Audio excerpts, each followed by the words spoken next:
এই যে শুনছো? হুম, তোমাকেই বলছি, আমাদের চ্যানেলটি সাবস্ক্রাইব করে দাও না প্লিজ।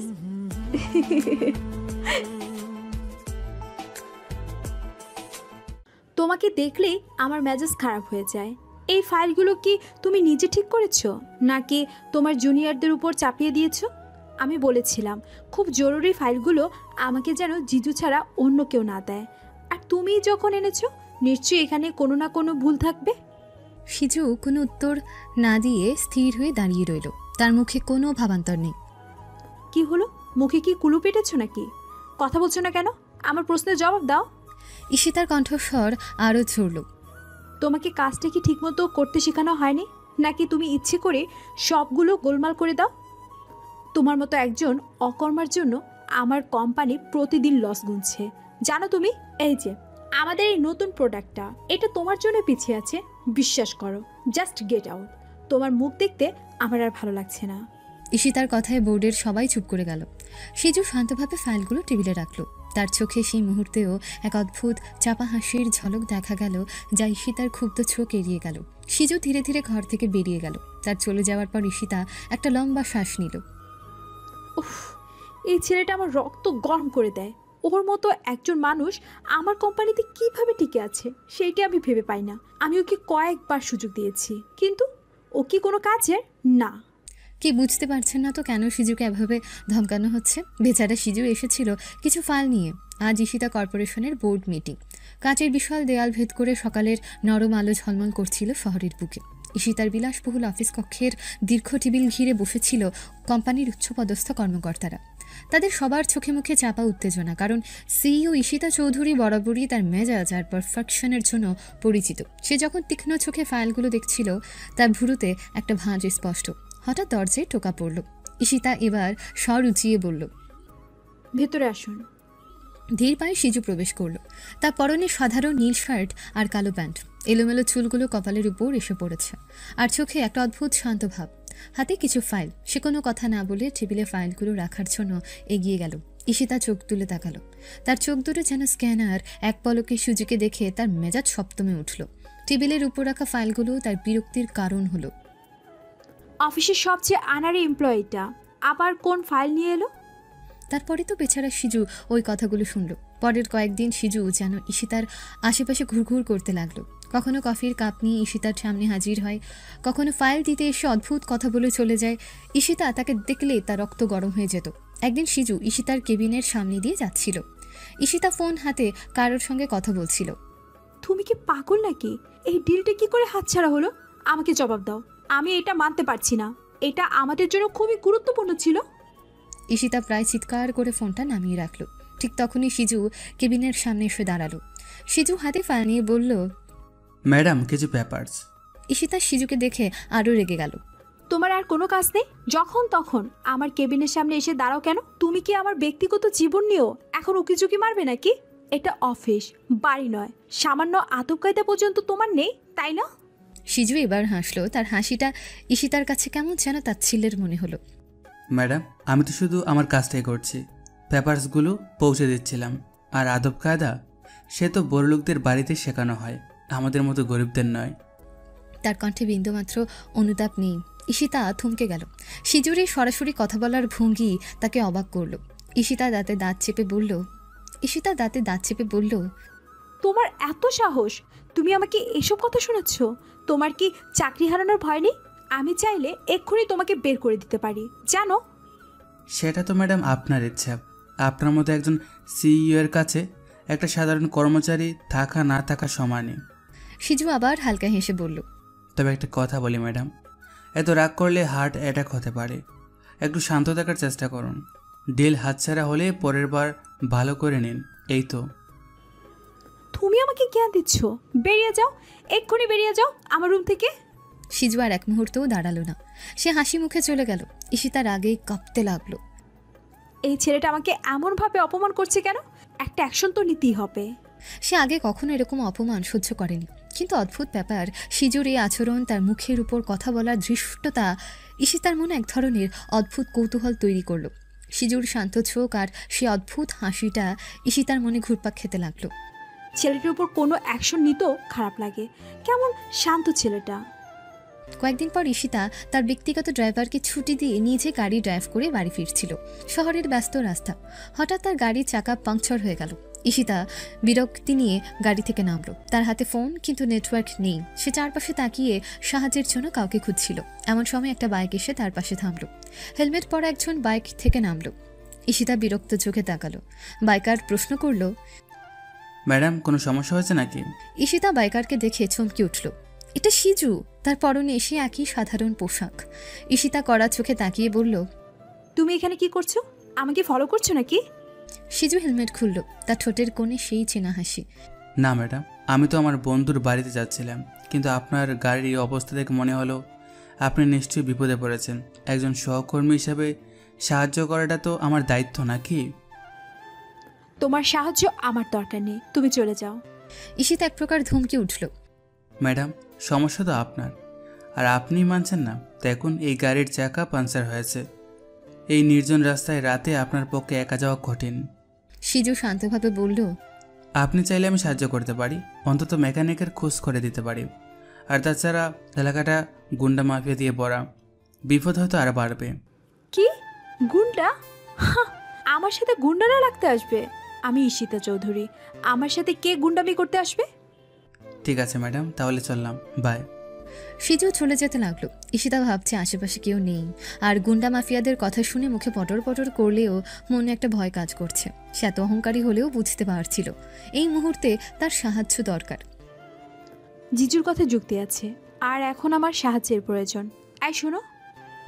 ততক্ষণে সিজু কিছুটা দূরে চলে গেছে। ঈশিতার গলা শুনে ঘুরে আসলো।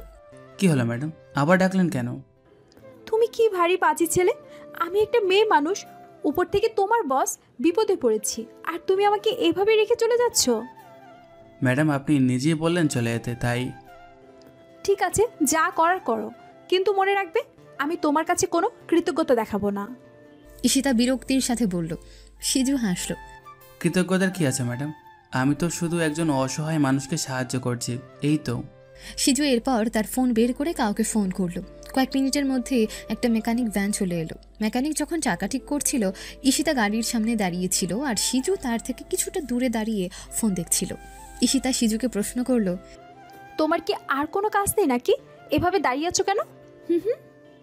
কাজ তো আমার অনেক ম্যাডাম, কিন্তু আপনার গাড়ির চাকা ঠিক না হওয়া পর্যন্ত আমি যাব না। যদি আপনার আবার কোনো সমস্যা হয়। ঈশিতা তার দিকে একবার তাকিয়ে চোখ সরিয়ে নিল। সিজুর এই অপ্রত্যাশিত সাহায্য এবং তার ঠাট্টা মিশ্রিত কথাগুলো ঈশিতার মনে এক নতুন অনুভূতির জন্ম দিচ্ছিল। তার মনে হলো, এই ছেলেটা কেবল একজন অপদস্থ কর্মচারী নয়, এর ভিতর আরও অনেক কিছু আছে যা আমি বুঝতে পারছি না। মেকানিক গাড়ি ঠিক করে দিতে ঈশিতা দ্রুত সিজুকে ধন্যবাদ জানিয়ে চলে গেল। যদিও তার মনে সিজুর জন্য এক অদ্ভুত চিন্তা ঘুরপাক খাচ্ছিল। কিছুক্ষণ পর শহরের এক গোপন জায়গায় একটা বিলাসবহুল অ্যাপার্টমেন্টে সিজু প্রবেশ করল। তার মুখে সেই সাধারণ ছাপ নেই, এখন তার চোখে দৃঢ়তা আর আত্মবিশ্বাস। অ্যাপার্টমেন্টের ভেতরটা অত্যাধুনিক প্রযুক্তিতে সজ্জিত। আহ, কতদিন পর আসলাম আমার স্বপ্নের গঠিতে। সে তার ল্যাপটপ খুলল। স্ক্রিনে কিছু জটিল কোড, গ্রাফিক্স আর বিভিন্ন দেশের স্টক মার্কেটের ওঠানামা দেখা গেল। সে তখনও একজন সাধারণ কর্মচারী নয়, একজন রহস্যময় বিজনেসম্যান যার এক ভিন্ন পরিচয় রয়েছে, যেটা গল্পের ধাপে ধাপে আপনারা বুঝতে পারবেন। সিজু তার ল্যাপটপে কিছু কাজ করে একটা সিকিউরড ভিডিও কল করলো। স্ক্রিনে একজন অচেনা গভীর কণ্ঠে কথা বলা ব্যক্তির মুখ ভেসে উঠল। মিস্টার শিকদার, আমার দেওয়া সর্বশেষ তথ্যগুলো কি আপনার কাছে পৌঁছেছে? সিজুর কণ্ঠে পেশাদারি দৃঢ়তা। অপর প্রান্ত থেকে উত্তর এলো, হ্যাঁ মিস্টার সিজু, তুমি যেমনটি চেয়েছিলে সব তথ্য হাতে পেয়েছি। এখন কেবল সেই মুহূর্তের অপেক্ষা যখন আমরা আঘাত হানব। সিজু মৃদু হাসল। তার চোখে ফুটে উঠল এক শীতল চাতুর্য। খুব শীঘ্রই সেই মুহূর্ত আসবে। তার এখনও অনেক কিছু শেখার বাকি আছে। সে হয়তো ভাবে আমার মতো সাধারণ মানুষের সাথে প্রতারণা করা খুবই সহজ, কিন্তু সে জানে না এই খেলার আসল চালটা আমিই চালছি। সে কিছুক্ষণ চুপ করে রইল। তার চোখে ফুটে উঠল গভীর এক প্রতিশোধের আগুন, যা এতদিন ছদ্মবেশের আড়ালে লুকিয়েছিল। ঈশিতা কর্পোরেশনের কাঁচের কেবিনের স্বচ্ছ দেয়াল থেকে ঈশিতা প্রায়ই সিজুকে তার ডেস্কে কাজ করতে দেখত। সিজুর শান্ত ভাব এবং অফিসের জটিল সমস্যাগুলো সহজে সমাধান করার ক্ষমতা ঈশিতাকে অবাক করত। প্রথমে কাকতালীয় মনে হলেও ঈশিতার মনে হতো, সিজুর মধ্যে এমন কিছু আছে যেটা আমি সরাসরি দেখতে পারছি না। কে এই ছেলে? তার হাবভাব চলাফেরা তো সাধারণ কোনো এমপ্লয়ের মতো নয়। একদিন কোম্পানির নতুন সফটওয়্যারের বড় ত্রুটি দেখা দিলে আইটি ডিপার্টমেন্টের সেরা ইঞ্জিনিয়াররাও সমস্যা সমাধানে হিমশিম খাচ্ছিল। ঈশিতা পরিস্থিতি পর্যবেক্ষণ করছিল এবং দেখল সিজু চুপচাপ কম্পিউটার স্ক্রিনের দিকে তাকিয়ে আছে। ঈশিতার থাকতে না পেরে আইডি হেডকে ডেকে বলল, কি হচ্ছে এসব? এত ছোট একটা সমস্যার সমাধান করতে তোমাদের এত সময় লাগছে কেন? আমার কোম্পানির ক্ষতি হচ্ছে, তোমরা কি বুঝতে পারছো না? আইডি হেড মাথা নিচু করে বলল, ম্যাডাম, এটা সহজ সমস্যা নয়। আমাদের সেরা ডেভেলপাররা চেষ্টা করছে, কিন্তু এর উৎস খুঁজে পাচ্ছে না। ঠিক তখনই সিজু ধীর পায়ে এগিয়ে এলো। ম্যাডাম, আমি কি একবার দেখতে পারি? তার কণ্ঠে বিন্দুমাত্র জড়তা নেই। ঈশিতা চোখ কপালে তুলে তাকালো। তুমি? তোমার আবার কি দরকার এখানে? যা তোমার বোঝার কথা নয় সেখানে নাক গলাতে এসেছো কেন? যাও, নিজের কাজ করো গিয়ে। সিজু মুচকি হাসল। ম্যাডাম, কাজ তো আমার কিছু নেই এখন। আর আপনার আইটি টিম যখন পারছে না, তখন আমি যদি একটু চেষ্টা করি, ক্ষতি কি হবে? বড়জোর ব্যর্থ হব, তাই না? তুমি জানো এটা কত বড় সমস্যা? তোমার চিন্তাধারারও বাহিরে। এসব তুমি বুঝবে না। ম্যাডাম, একবার সুযোগটা তো দিন। ডেস্কে ছোট্ট একটা ল্যাপটপ চালাও, আর এখন এত বড় একটা সমস্যার সমাধান করতে এসেছে। শোনো, এটা তোমার যোগ্যতার বাহিরে। ম্যাডাম, রাগ করতেন কেন? প্লিজ একবার আমাকে চেষ্টা করতে দিন। আমি জানি আমি এটার যোগ্যতার বাইরে। ঈশিতার আগে ফুঁসছিল, কিন্তু কোথাও একটা কৌতূহল তাকে আটকালো। ঠিক আছে, দেখো, তবে যদি উল্টো কোনো ক্ষতি হয় তাহলে তোমার চাকরি নিয়ে টানাটানি পড়বে। সিজু কম্পিউটারের সামনে গিয়ে বসলো। তার হাতগুলো দ্রুত কিবোর্ডের উপর চলতে লাগলো। 10 মিনিটের মধ্যে স্ক্রিনে জটিল কোডগুলো সহজ হয়ে আসতে লাগলো। আইটি টিমের সদস্যরা অবাক হয়ে দেখল সিজু এমন একটা বাগ খুঁজে বের করেছে যা তাদের চোখে পড়েনি। একজন ইঞ্জিনিয়ার ফিসফিস করে বলল, আরে, এই লোকটা কিভাবে করলো? সিজু কম্পিউটার থেকে উঠে দাঁড়ালো। ম্যাডাম, সফটওয়্যার ঠিক হয়ে গেছে, চেক করে দেখেন। ঈশিতা বিশ্বাস করতে পারছিল না তার চোখে মুখে বিস্ময়। কিভাবে করলে তুমি এটা? এই সমস্যা তো আমাদের সেরা ইঞ্জিনিয়াররাও সমাধান করতে পারলো না। সিজু তার সে ফোকলা দাঁতের হাসি হাসল। ম্যাডাম, আমি তো শুধু একটা সাধারণ কর্মী, তবে মাঝে মাঝে সাধারণ মানুষও অসাধারণ কাজ করে ফেলে। এবার বুঝতে পারলেন তো? ঈশিতা কোনো উত্তর দিতে পারল না। তার চোখে একরাশ বিরক্তি থাকলেও মনের গভীরে সিজুর প্রতি এক ধরনের প্রশংসা তৈরি হলো। সে প্রকাশ্যে বলতে পারল না, যাও, নিজের ডেস্কে ফিরে যাও। আর হ্যাঁ, পরের বার এমন কিছু করার আগে আমাকে জিজ্ঞাসা করে নেবে। সিজু মাথা ঝাঁকিয়ে চলে গেল। ঈশিতা তাকে চলে যেতে দেখল। তার মনে হতে লাগলো, এই ছেলেটা যেন এক রহস্যের ভাণ্ডার। আমি তাকে যতই অপমান করি ততই আমার মনে জায়গা করে নেয় কোনো না কোনো কাজ দিয়ে। উফ, অদ্ভুত লোক একটা। সিজুর এই অদ্ভুত আচরণ, তার আত্মবিশ্বাসী হাসি ঈশিতার অহংকারী মনে এক অন্যরকম টান তৈরি করছিল। সেদিন ছিল বৃহস্পতিবার। ঈশিতা অফিসে অতিরিক্ত কাজ শেষ করে রাত 10টায় বের হলো। তার ড্রাইভার ছুটি নিয়েছিল, তাই সে নিজে গাড়ি ড্রাইভ করছিল। শহরের একটা অপেক্ষাকৃত নির্জন রাস্তা দিয়ে যাচ্ছিল ঈশিতা। রাস্তার দুপাশে বড় বড় গাছ আর পুরনো বাড়ি। হঠাৎ তার গাড়ির সামনে দুটি বাইক এসে থামল। 3 জন লোক বাইক থেকে নেমে দ্রুত ঈশিতার গাড়ির দরজা খুলল। তাদের মুখ কালো কাপড়ে ঢাকা। একজন মোটা গলায় ধমকে উঠল, গাড়ির চাবি দে, যা আছে সব বের কর। ঈশিতা আতঙ্কিত হয়ে উঠল। সে কোনো মতে গাড়ির চাবি ছুঁড়ে দিল। ছিনতাইকারীরা ভেতরে হাত ঢুকিয়ে তার ব্যাগ টেনে বের করার চেষ্টা করল। ঈশিতা প্রাণপণে ব্যাগ আঁকড়ে ধরল। ঈশিতা চিৎকার করে উঠল, ছাড়, আমার ব্যাগ ছাড়ো। বেশি চেঁচাবি না, ছুরি ঢুকিয়ে দেবো, চুপচাপ সব দিয়ে দে। একজন ছিনতাইকারী তার দিকে ছুরি তাক করল। ঈশিতার সারা শরীরে কাঁপন ধরল। সে প্রায় নিশ্চিত ছিল আজ তার শেষ দিন। ঠিক তখনই একটা কালো ছায়া বিদ্যুতের গতিতে ছিনতাইকারীদের উপর ঝাঁপিয়ে পড়ল। সিজু, সে কোত্থেকে যেন এসে পড়েছে। মুহূর্তের মধ্যে সে এক ছিনতাইকারীকে ধরে মাটিতে ফেলে দিল। অন্য একজন সিজুর দিকে তেড়ে এলো। এই, তোর এত সাহস? তোকে আজ শেষ করে ফেলবো। সিজু ক্ষিপ্র হাতে তাকে কষে ঘুষি মারল। লোকটা ছিটকে গিয়ে দেওয়ালে ধাক্কা খেল। ঈশিতা হতবাক হয়ে দেখল তার সাধারণ কর্মচারী সিজু একাই 3টা দুষ্কৃতিকারীর মোকাবেলা করছে। সিজুর প্রতিটি চাল অত্যন্ত দ্রুত এবং নিখুঁত। তার মধ্যে সেই শান্ত ভাবটা নেই। এখন তার চোখে এক উন্মত্ততা, এক পেশাদার যোদ্ধার মতন ক্ষিপ্রতা। হঠাৎ সিজুর মনে পড়ে গেল কয়েক মাস আগের কথা। যেই কারণে আজ আমি বাড়ি ছাড়া, আমার অডেল সাম্রাজ্য ছেড়ে এই ছদ্মবেশী রূপ নিলাম।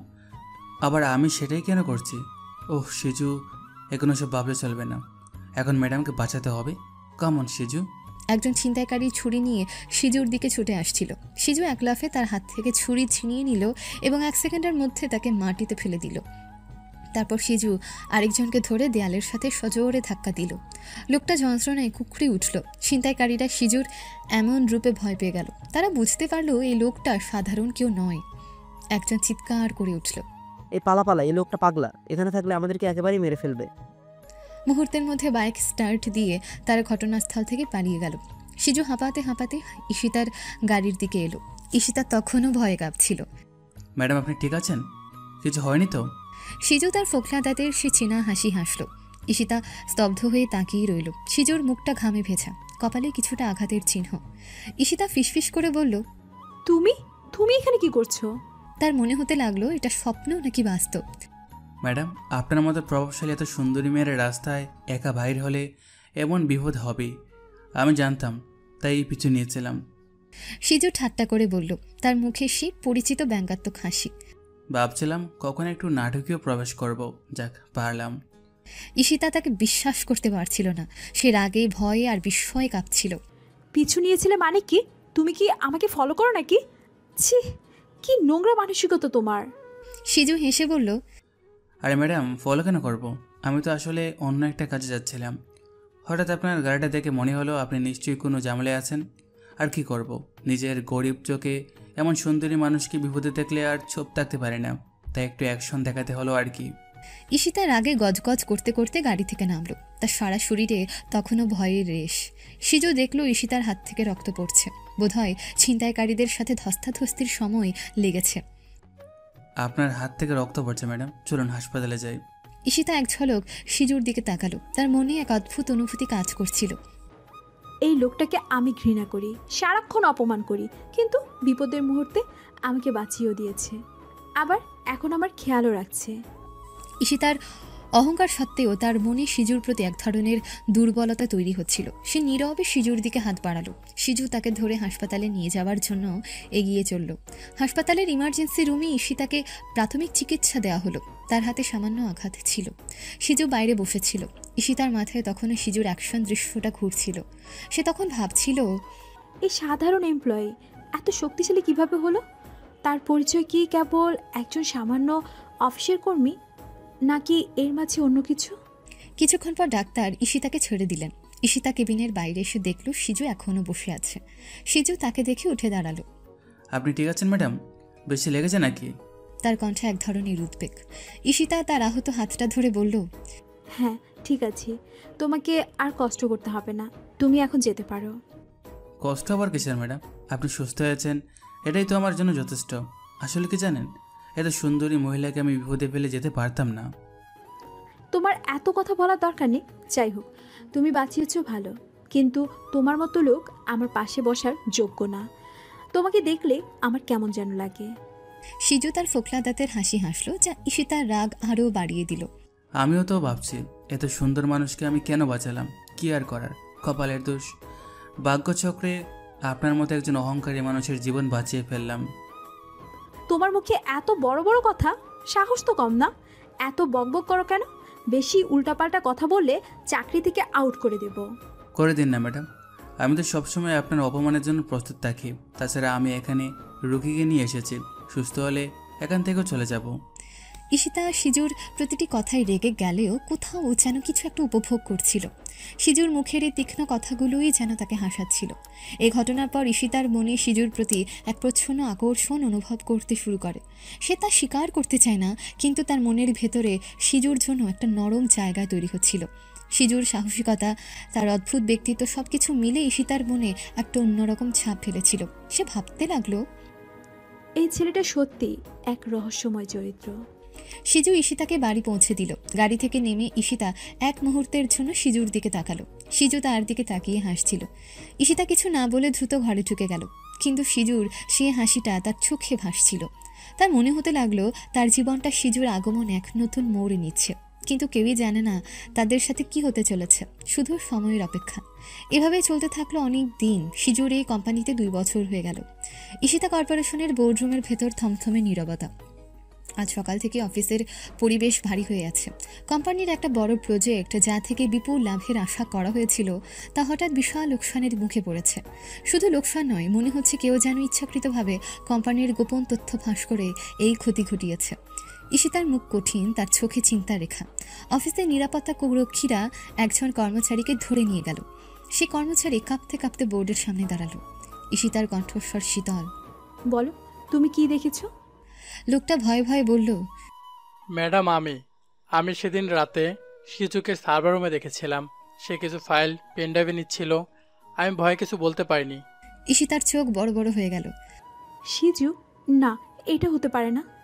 তার মনে সিজুর প্রতি সেই পুরনো বিরক্তি থাকলেও তার সাহসিকতা আর বুদ্ধিমত্তা ঈশিতার মনে একটা ভিন্ন জায়গা করে নিয়েছে।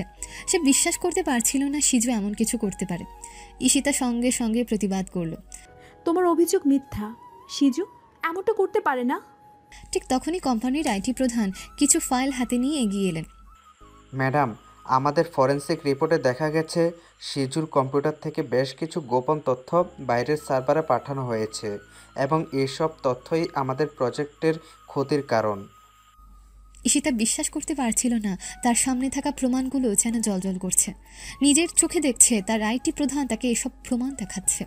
তার মনে সিজুর জন্য এক মিশ্র অনুভূতি কাজ করছিল। সে কি সত্যি এমন বিশ্বাসঘাতক হতে পারে?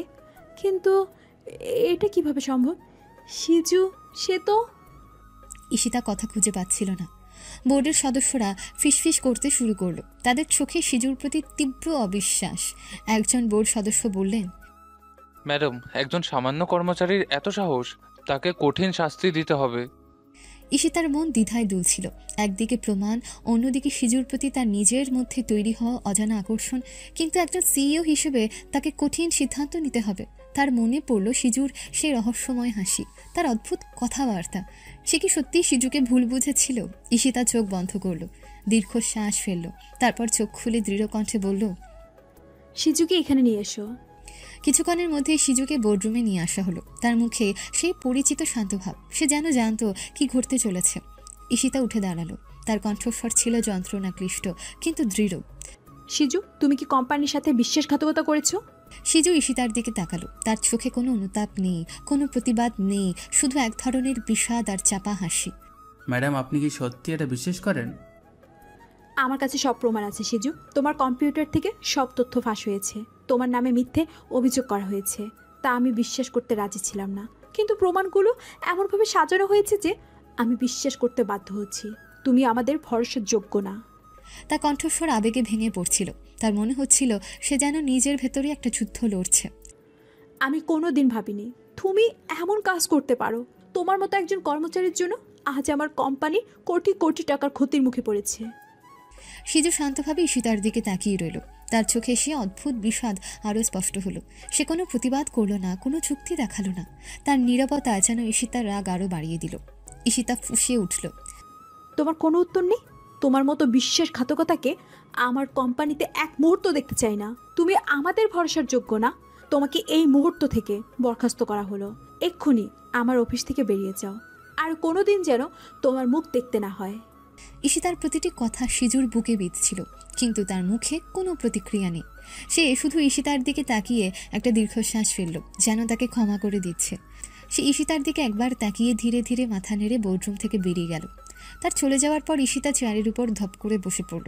তার চোখে জল এসে গিয়েছে। সে বিশ্বাস করতে পারছিল না যে আমাকে কিছুদিন আগে নিজের জীবনের ঝুঁকি নিয়ে বাঁচিয়েছিল, সে কি না আমার সাথে এমন বিশ্বাসঘাতকতা করলো? কিন্তু কেন করলো? তার মনে এক ধরনের গভীর ব্যথা অনুভব হলো। সিজু অফিস থেকে বের হয়ে এলো, তার হাতে ছোট্ট একটা ব্যাগ। বাইরে তখন ঝুম বৃষ্টি পড়ছে। সিজু বৃষ্টির মধ্যে হাঁটতে শুরু করলো। তার মুখে কোনো রাগ বা হতাশা নেই, শুধু এক ধরনের বিষাদ। সে জানে সে নির্দোষ, কিন্তু এই মিথ্যে অভিযোগ কেন তার উপর চাপানো হলো সেটাই তাকে ভাবাচ্ছিল। বৃষ্টির জল তার মুখ ধুয়ে দিচ্ছিল, কিন্তু তার চোখে সেই রহস্যময় হাসিটা যেন তখনও লেগেছিল, যা কোনো সাধারণ মানুষের চোখে পড়তো না। সিজু হাঁটতে হাঁটতে একটা নির্জন রাস্তার দিকে চলে গেল। তার মনে হচ্ছিল এই শহরের সব কিছু যেন আমাকে গ্রাস করতে চাইছে। কেন হচ্ছে আমার সাথে এমন? কি দোষ করেছিলাম আমি? প্রথমে বাড়ি থেকে বের করে দেওয়া হয়েছিল, আর এখন অফিস থেকে। জীবনের সব কষ্টের সময়গুলো যেন একসাথে আমাকে ঘিরে ধরেছে। এই মিথ্যে অভিযোগ তাকে এতটাই কষ্ট দিচ্ছে সে যে আর শ্বাস নিতে পারছে না, কিন্তু তার ভেতরের দৃঢ়তা তাকে ভেঙে পড়তে দিচ্ছিল না। সে জানতো সব কিছুর পেছনে একটা বড় ষড়যন্ত্র আছে যার উন্মোচন এখনও বাকি। সে হাঁটতে হাঁটতে একটা পুরনো ব্রিজের কাছে এসে থামল। নদীর জল নিচে কলকল করে বয়ে যাচ্ছে। সিজু আকাশের দিকে তাকালো, মনে মনে যেন নিজেকেই কিছু বলছিল। এই অপমানের প্রতিশোধ আমি একদিন নেবই, কিন্তু আমার প্রতিশোধ হবে ভিন্ন ধরনের। আমি কোনো সাধারণ প্রতিশোধ নেব না। সিজু কিছুক্ষণ ব্রিজের উপর দাঁড়িয়ে রইল। বৃষ্টির বেগ কমে এসেছে। তার চোখের সেই বিষাদ যেন ধীরে ধীরে এক নতুন সংকল্পে বদলে যাচ্ছিল। সে জানি শহর তাকে নতুন করে চিনবে। তাকে যারা অপমান করেছে একদিন তারাই তার কাছে মাথা নত করবে। ব্রিজ থেকে আবার হাঁটা শুরু করলো। শহরের ব্যস্ত রাস্তায় যেন সে একাকী এক পথচারী, যার কোনো নির্দিষ্ট গন্তব্য নেই। তার মুখটা পাথরের মতো কঠিন, কিন্তু চোখের গভীরে লুকোনো ছিল এক গভীর বেদনা। হঠাৎ একটা কালো লিমোজিন গাড়ি এসে তার পাশে থামল। গাড়ির কাঁচ নামতে ভেতরে বসা একজন বয়স্ক ভদ্রলোককে দেখা গেল। তার পরনে দামি স্যুট, চোখে উদ্বেগ।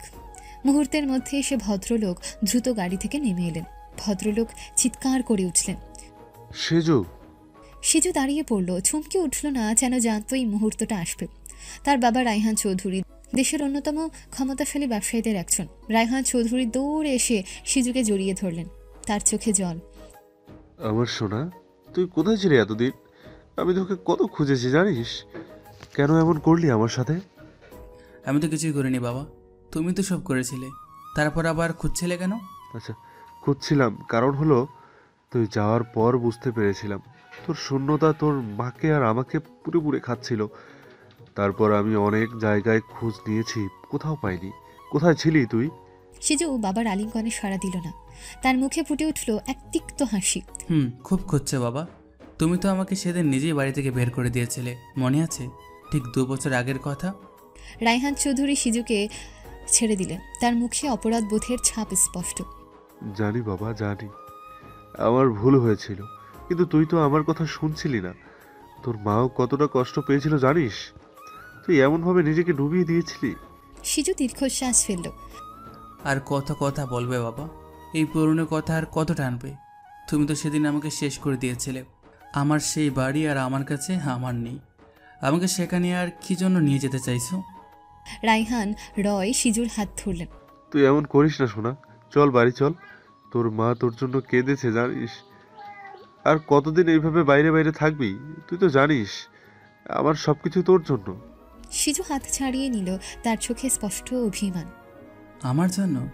যখন আমার সবচেয়ে বেশি তোমাকে দরকার ছিল তখন তুমি আমাকে বাড়ি থেকে বের করে দিয়েছিলে। মনে আছে সেদিন কি হয়েছিল? এই কথোপকথনের পরই সবকিছু যেন ঝাপসা হয়ে গেল। সিজুর চোখের সামনে ভেসে উঠল পুরনো দিনের কিছু দৃশ্য, ফ্ল্যাশব্যাক। সালটা ছিল 2 বছর আগে। সিজু তখন কলেজের শেষ বর্ষের ছাত্র। তারুণ্যের উন্মত্ততা, অদম্য সাহস আর অন্যায়ের বিরুদ্ধে প্রতিবাদ করার এক তীব্র প্রবণতা ছিল তার মধ্যে। সিজু মেধাবী ছাত্র হলেও কলেজের কিছু বখাটে ছেলের জন্য তার পড়াশোনায় ব্যাঘাত ঘটছিল। তারা ক্যাম্পাসে নানা রকম অপকর্ম করত, নিরীহ ছাত্রদের উপর চড়াও হতো। একদিন সিজু দেখলো সে বখাটেদের দল একটা মেয়েকে উত্ত্যক্ত করছে।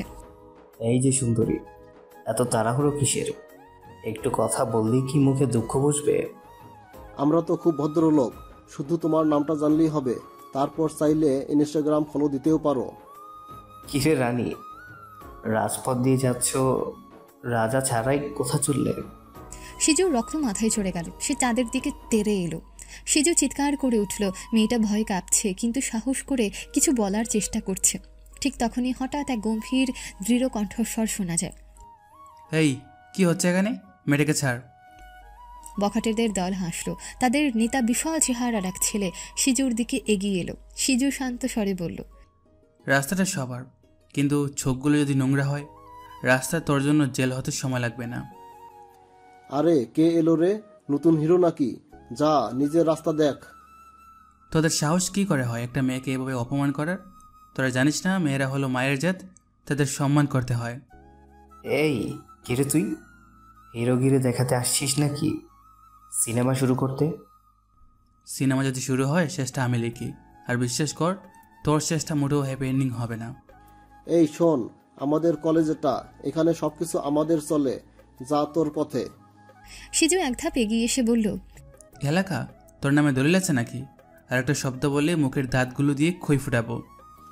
তুই জানিস আমরা কে? এখনই মেরে পুঁতে ফেলবো। চুপচাপ যেদিকে যাচ্ছিস সেদিকে চলে যা, নইলে তোর অবস্থা খুব খারাপ হবে। সিজু ঠান্ডা গলায় বলল। তোরা কে সেটা জানার দরকার নেই, আমাকে সেটা বলে যাওয়ার সুযোগ দেব না। সিজু মেয়েটার দিকে তাকিয়ে বলে, আপনি ঠিক আছেন তো?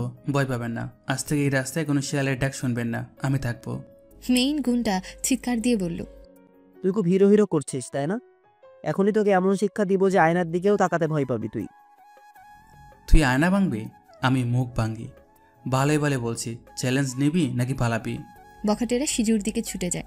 তুমুল অ্যাকশন সিকোয়েন্স শুরু হয়। সিজু একে একে সবাইকে ধ্বংস করে দেয়। শেষে মেইন বখাটের কলার চেপে ধরে দাঁতে দাঁত চেপে বলে, মেয়েদের সম্মান করতে শিখ, নাহলে সম্মান তো দূরের কথা, দাঁত পর্যন্ত থাকবে না মুখে। আবার শুরু হলো। পরে থাকা বখাটেরগুলো আবার উঠে আসলো। সিজু একাই ৩-৪ জনকে ধরা সাই করে ফেলল, কিন্তু তাদের নেতা ছিল ভয়ঙ্কর। সে সিজুর উপর ঝাঁপিয়ে পড়ল। আত্মরক্ষার জন্য সিজু তার দিকে আঘাত করল। আঘাতটা এমনভাবে লাগলো যে ছেলেটা মাটিতে লুটিয়ে পড়ল এবং দ্রুত তার জ্ঞান হারালো। ছেলেগুলো গুরুতর আহত হয়ে হাসপাতালে ভর্তি হয়েছে। খবরটা রায়হান চৌধুরীর কানে গেল। তিনি সঙ্গে সঙ্গে হাসপাতালে ছুটে গেলেন। আহত ছেলেগুলোকে দেখে সোজা বাসায় এলেন। নিজের ছেলেকে এমন মারামারির ঘটনায় জড়িয়ে থাকতে দেখে তার বুকটা কেঁপে উঠল। সেজু, তুই এটা কি করলি? আমি তোকে কতবার বলেছি এসব ঝামেলা থেকে দূরে থাকতে।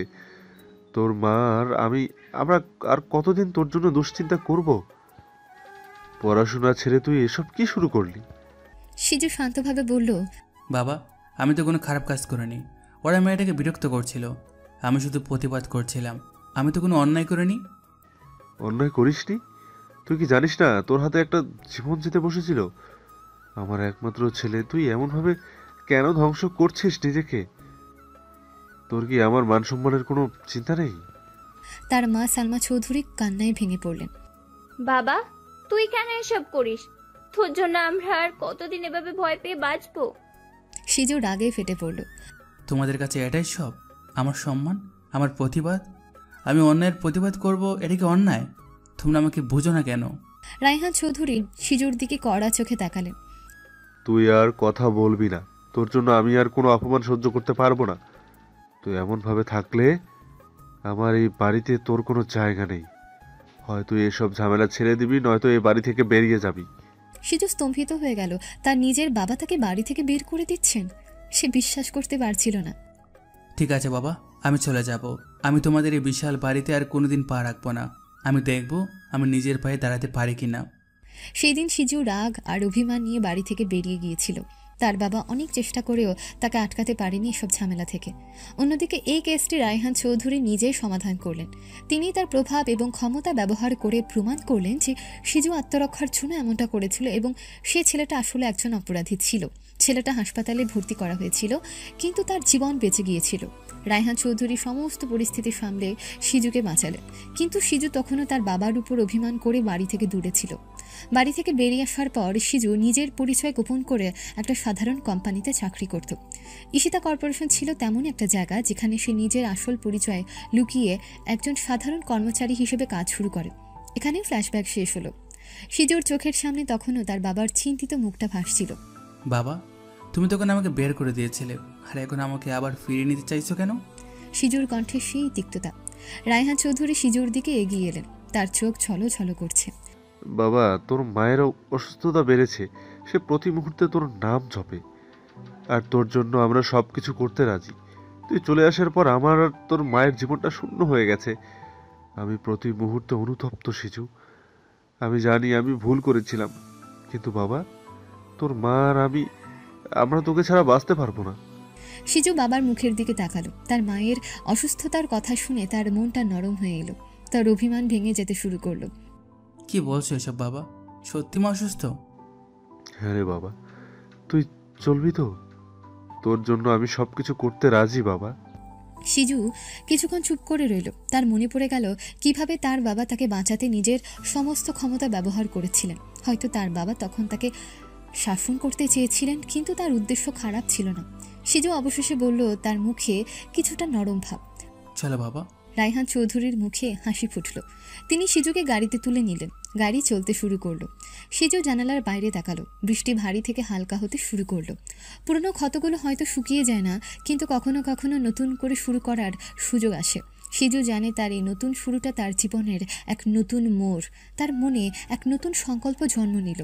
সিজু তার বাবার সাথে বাড়ি ফিরে এলো। বিশাল অট্টালিকা।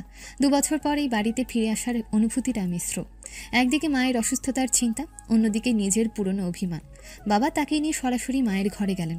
সালমা চৌধুরী বিছানায় শুয়েছিলেন। তার মুখটা ফ্যাকাশে। সিজুকে দেখে তার চোখে যেন এক নতুন আলো ঝলকে উঠল। সিজু দ্রুত মায়ের পাশে গিয়ে বসল। তার কণ্ঠস্বর কাঁপছিল। মা? সালমা চৌধুরী দুর্বল হাতে সিজুর মুখ ছুলেন। আমার সোনা ফিরে এসেছে। আমি জানতাম তুই একদিন ফিরবি, আমি জানতাম। তার চোখ থেকে আনন্দাশ্রু গড়িয়ে পড়ল। সিজু মায়ের হাত ধরল। তুমি কেমন আছো মা? কি হয়েছে তোমার? সালমা চৌধুরী দুর্বল হাসি দিয়ে বললেন, তুই আমার পাশে আছিস, এটাই আমার কাছে সব। আমি এখন ভালো আছি। রায়হান চৌধুরী পাশে দাঁড়িয়ে সব দেখছিলেন। তার মুখে এক ধরনের স্বস্তি। সিজু মায়ের পাশে বসে অনেকক্ষণ ধরে কথা বলল। মা তাকে কিছু খেতে দিলেন। মায়ের ভালোবাসার পরশ সিজুর ভেতরের সব অভিমান যেন ধুয়ে মুছে দিল। পরের দিন থেকে সিজু ধীরে ধীরে তার বাবার ব্যবসা সাম্রাজ্যের দায়িত্ব নিতে শুরু করলো। রায়হান চৌধুরী তাকে কোম্পানির ফাইলপত্র, মিটিং আর নতুন প্রজেক্টের ব্যাপারে বোঝাতে শুরু করলেন। সিজু প্রথমে কিছুটা দ্বিধাগ্রস্ত ছিল, কিন্তু তার ভেতরের সুপ্ত প্রতিভা এবং তীক্ষ্ণ ব্যবসায়িক বুদ্ধি দ্রুতই জেগে উঠল। একদিন রায়হান চৌধুরী তার অফিসে সিজুকে ডেকে পাঠালেন। সিজু, এই দেখ। রায়হান চৌধুরী কিছু ফাইল সিজুর দিকে এগিয়ে দিলেন। আমাদের এই নতুন প্রজেক্টটা খুবই গুরুত্বপূর্ণ, কিন্তু এতে কিছু সমস্যা দেখা দিয়েছে। আমাদের সিনিয়র এক্সিকিউটিভরা সমাধান খুঁজে পাচ্ছে না। সিজু ফাইলগুলো হাতে নিল। চোখ বুলিয়ে গেল প্রতিটি পাতায়। তার মুখে সে পরিচিত শান্ত ভাব।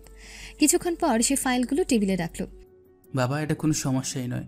আমার মনে হয় এই প্রজেক্টের পরিকল্পনা একটু ভিন্নভাবে সাজানো দরকার। আমরা যদি এইভাবে করি তাহলে আমাদের খরচ কমবে এবং লাভও বেশি হবে। সিজু আত্মবিশ্বাসের সাথে বলল এবং কিছু নতুন আইডিয়া দিল। রায়হান চৌধুরী অবাক হয়ে সিজুর দিকে তাকিয়ে রইলেন। তুই এত দ্রুত সব বুঝে ফেললি? আমার সেরা উপদেষ্টারাও এটা ভাবতে পারেনি। এটা তো শুধু শুরু বাবা, তুমি দেখবে এই এসআরএস কর্পোরেশনকে আমি নতুন উচ্চতা নিয়ে যাব। সিজু মৃদু হাসল। রায়হান চৌধুরী তার ছেলেকে জড়িয়ে ধরলেন। আমি জানতাম তুই পারবি। তুই আমার রক্তের উত্তরাধিকারী। আমার সবকিছু তোর হাতে তুলে দিতে আমার আর কোনো দ্বিধা নেই। এদিকে সিজু চলে যাবার পর ঈশিতা কর্পোরেশন পরিবেশটাই যেন বদলে গেল। সেই চিরচেনা কর্মচঞ্চল অফিসটা হঠাৎ করে নিষ্প্রাণ মনে হতে লাগলো ঈশিতার কাছে।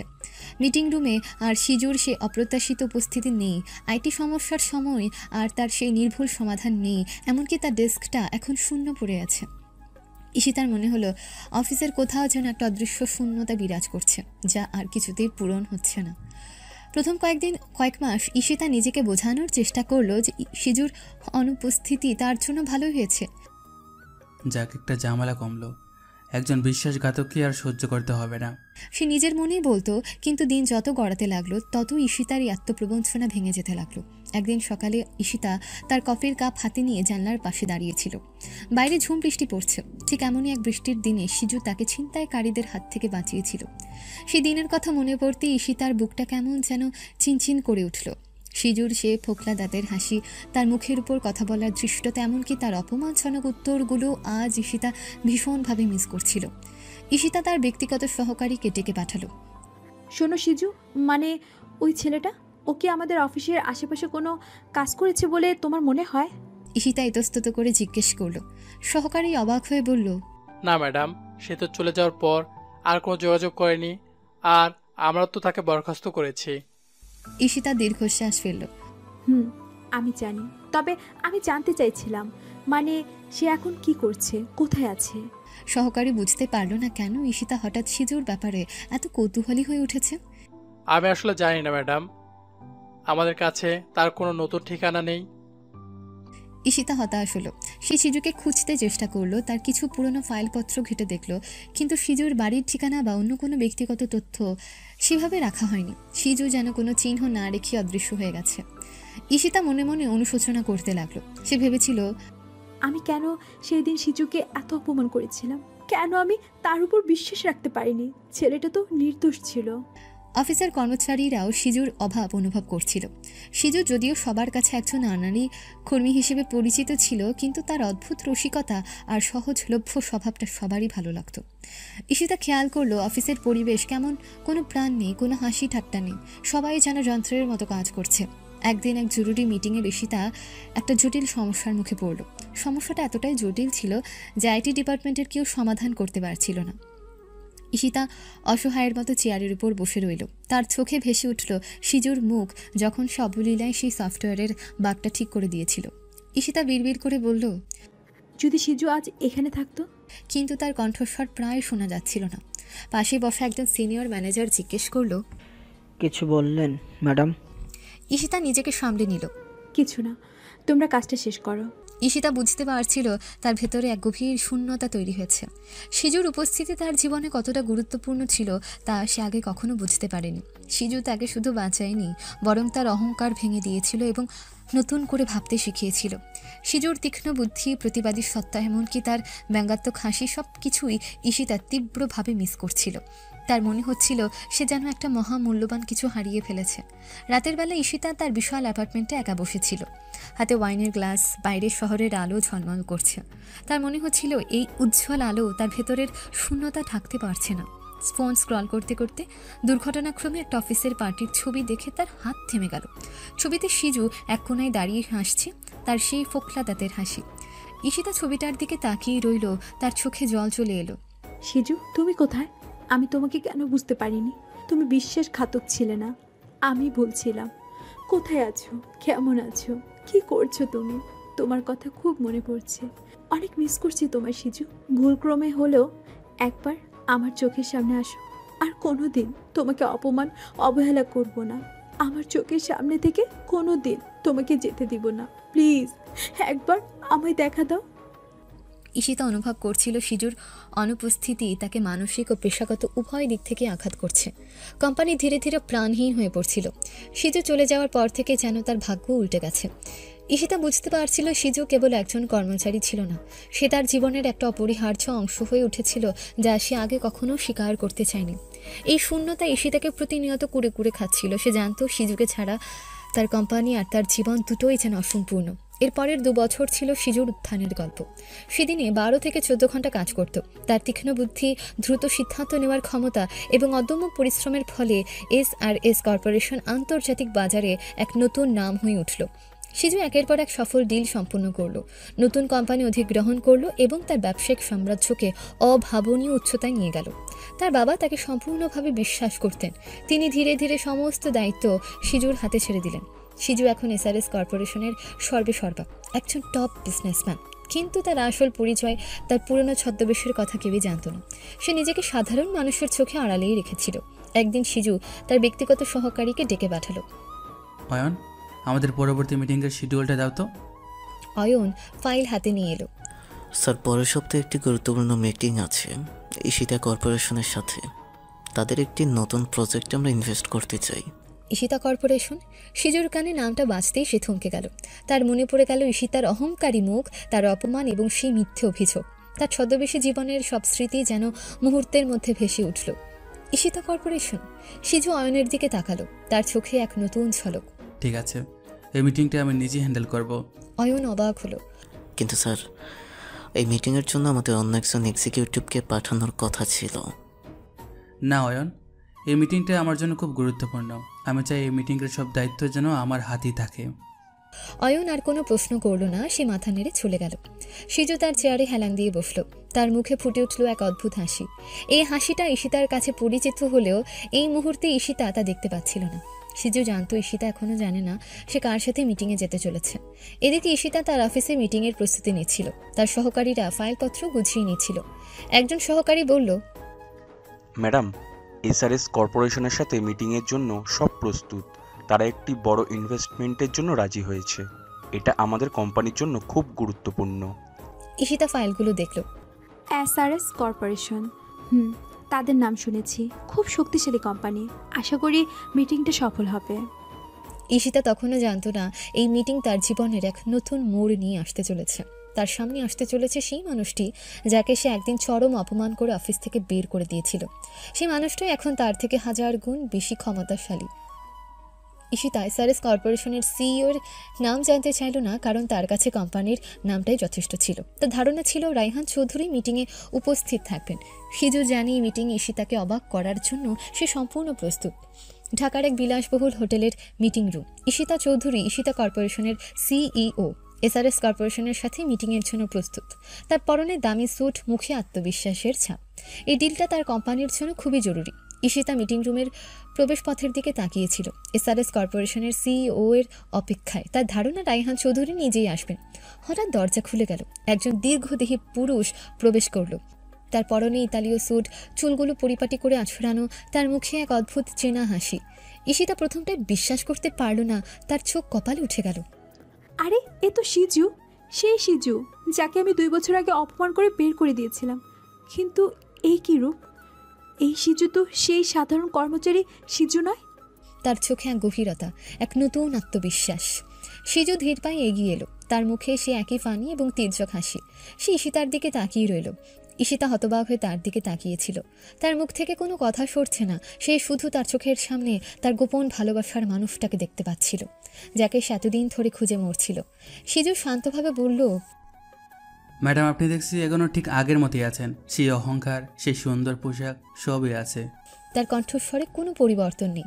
ঈশিতা স্তম্ভিত। সে আশা করেনি সিজুকে এখানে দেখবে, তাও এমন এক নতুন রূপে। সিজু, তুমি তুমি এখানে কি করছো? তার কণ্ঠস্বর প্রায় ফিসফিস করে উঠল, আবেগে কাঁপছিল। সিজু চেয়ার টেনে বসল। তার মুখে সে চেনা ব্যঙ্গাত্মক হাসি।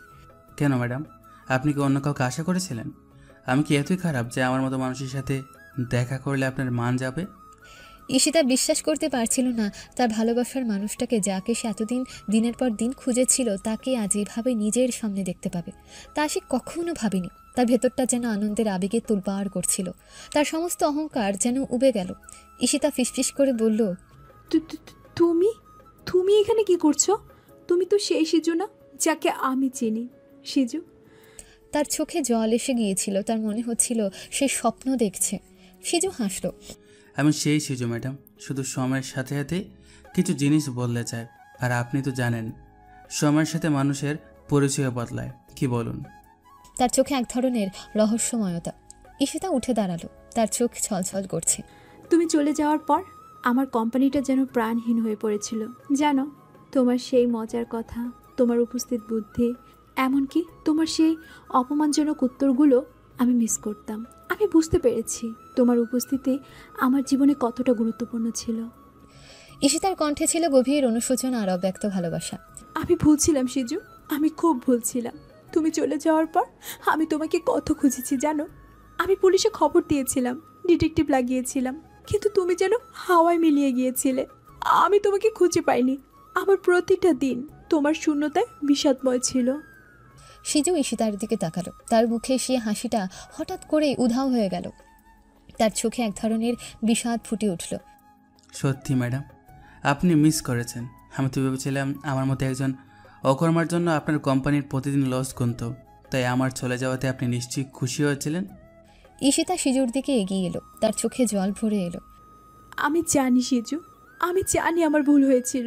সেই দিন প্রমাণগুলো এমনভাবে সাজানো হয়েছিল যে আমি বিশ্বাস করতে বাধ্য হয়েছিলাম। আমার মনে হয়েছিল তুমি আমার বিশ্বাস ভঙ্গ করেছো, কিন্তু আমার মন বলছিল তুমি এমন কিছু করতে পারো না। আমি তোমাকে বিশ্বাস করতে চেয়েছিলাম সিজু, কিন্তু পারলাম না। সিজু উঠে দাঁড়ালো। ম্যাডাম, আপনি কি জানেন সে মিথ্যা অপবাদ কে দিয়েছিল? সে কোম্পানির গোপন তথ্য কে ফাঁস করেছিল?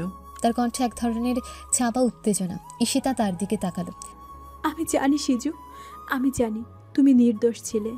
আমি সব সময় তোমার জন্য অনুশোচনা করেছি। সিজু ঈশিতার দিকে এক পা এগিয়ে গেল। তার মাঝের দূরত্ব কমে এলো। সিজুর চোখে সেই বিষাদটা ধীরে ধীরে কমছিল। তার বদলে এক ধরনের সহানুভূতি ফুটে উঠছিল। ম্যাডাম, আপনি আমার কাছে ক্ষমা চাইছেন? আপনি তো নিজেই ক্ষতিগ্রস্ত হয়েছিলেন, আর আমার প্রতিশোধ নেওয়ার কথা ছিল, তাই না? ঈশিতা অবাক হয়ে বলল, প্রতিশোধ? তার মনে সিজুর এই কথার কোনো মানে খুঁজে পাচ্ছিল না। সে তো শুধু সিজুকে কাছে পেয়ে সব কিছু ভুলে গিয়েছিল। হ্যাঁ, প্রতিশোধ। সেদিন আপনি আমাকে অপমান করে বের করে দিয়েছিলেন, আমার সম্মান কেড়ে নিয়েছিলেন। আমি প্রতিজ্ঞা করেছিলাম একদিন আমি ফিরে আসব এবং আপনাদের সবার সামনেই প্রমাণ করব আমি কে। সিজুর কণ্ঠে এক ধরনের দৃঢ়তা, তার চোখ ঈশিতার চোখে নিবদ্ধ। ঈশিতা মাথা নিচু করল, তার মনে এক ঝড় বয়ে যাচ্ছিল। সিজু তার কাছে কেন প্রতিশোধের কথা বলছে? তার মানে কি সিজু আমাকে এখানে অপমান করতে এসেছে? তার সব আবেগ যেন থমকে গেল। সে সিজুকে কাছে পেয়েও যেন এক অজানা ভয় অনুভব করতে লাগলো। সিজুর এই নতুন রূপ, এই ক্ষমতা ঈশিতাকে সম্পূর্ণ নতুন করে ভাবাচ্ছিল। সে এখন কেবল সে অসহায় কর্মচারী সিজু নয়, তার থেকেও অনেক বেশি কিছু। কিন্তু কি সে বেশি কিছু তা ঈশিতা এখনও জানে না। সে কেবল সিজুকে তার সামনে পেয়ে সব ভুলে গিয়েছে। ঈশিতা দ্বিধায় পড়ে গেল। তার মন বলছিল সে সিজুকে বিশ্বাস করতে পারে। তার চোখের দিকে তাকিয়ে ঈশিতা নিশ্চিত হলো সিজু সত্যিই নির্দোষ ছিল। তার সম্মান ফিরে এসেছে। ঈশিতার চোখে ছিল ভালোবাসা, অনুশোচনা এবং এক নতুন আশা। সিজুর চোখে ছিল সে একই রহস্যময় হাসি, যা এখন আর শুধু প্রতিশোধের নয়, ভালোবাসারও ইঙ্গিত দিচ্ছিল। ঈশিতা ফিসফিস করে বলল, প্রতিশোধ? তুমি তুমি কি আমার উপর প্রতিশোধ নিতে এসেছো আমার ভুলের জন্য? সিজু ঈশিতার দিকে আরেক পা এগিয়ে এলো। তাদের মাঝে এখন আর কোনো দূরত্ব নেই। তাদের নিঃশ্বাস যেন একে অপরের সাথে মিশে যাচ্ছে। সিজুর চোখে সেই চাপা ব্যথাটা আবার ফিরে এলো। ম্যাডাম, আপনি কি সত্যি মনে করেন আমি শুধু প্রতিশোধ নিতে এসেছি? 2 বছর ধরে আমি আপনাকে প্রতি মুহূর্তে মিস করেছি জানেন।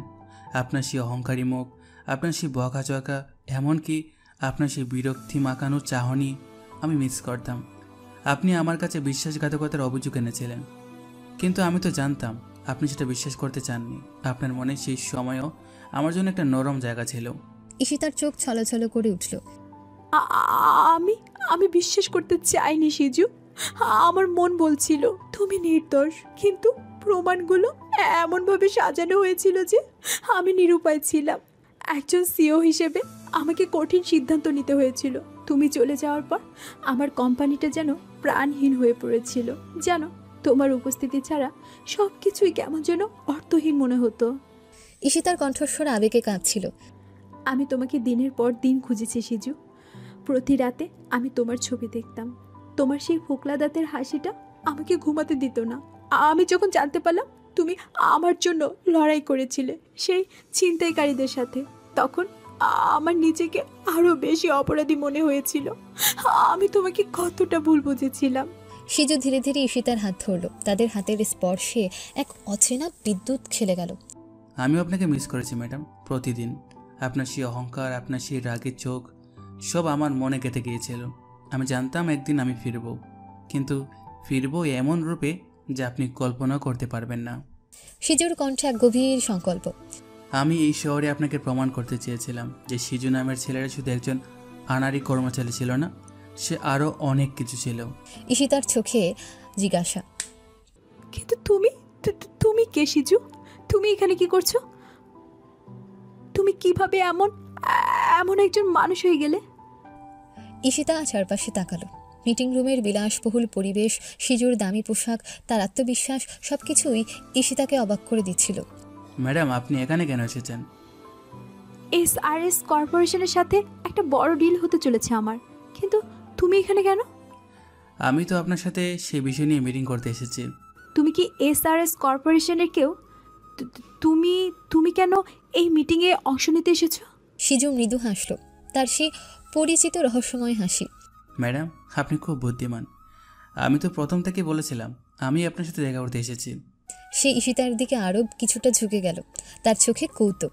আর এই মিটিংয়ে? হ্যাঁ ম্যাডাম, আমি এই মিটিংয়ে অংশ নিতে এসেছি।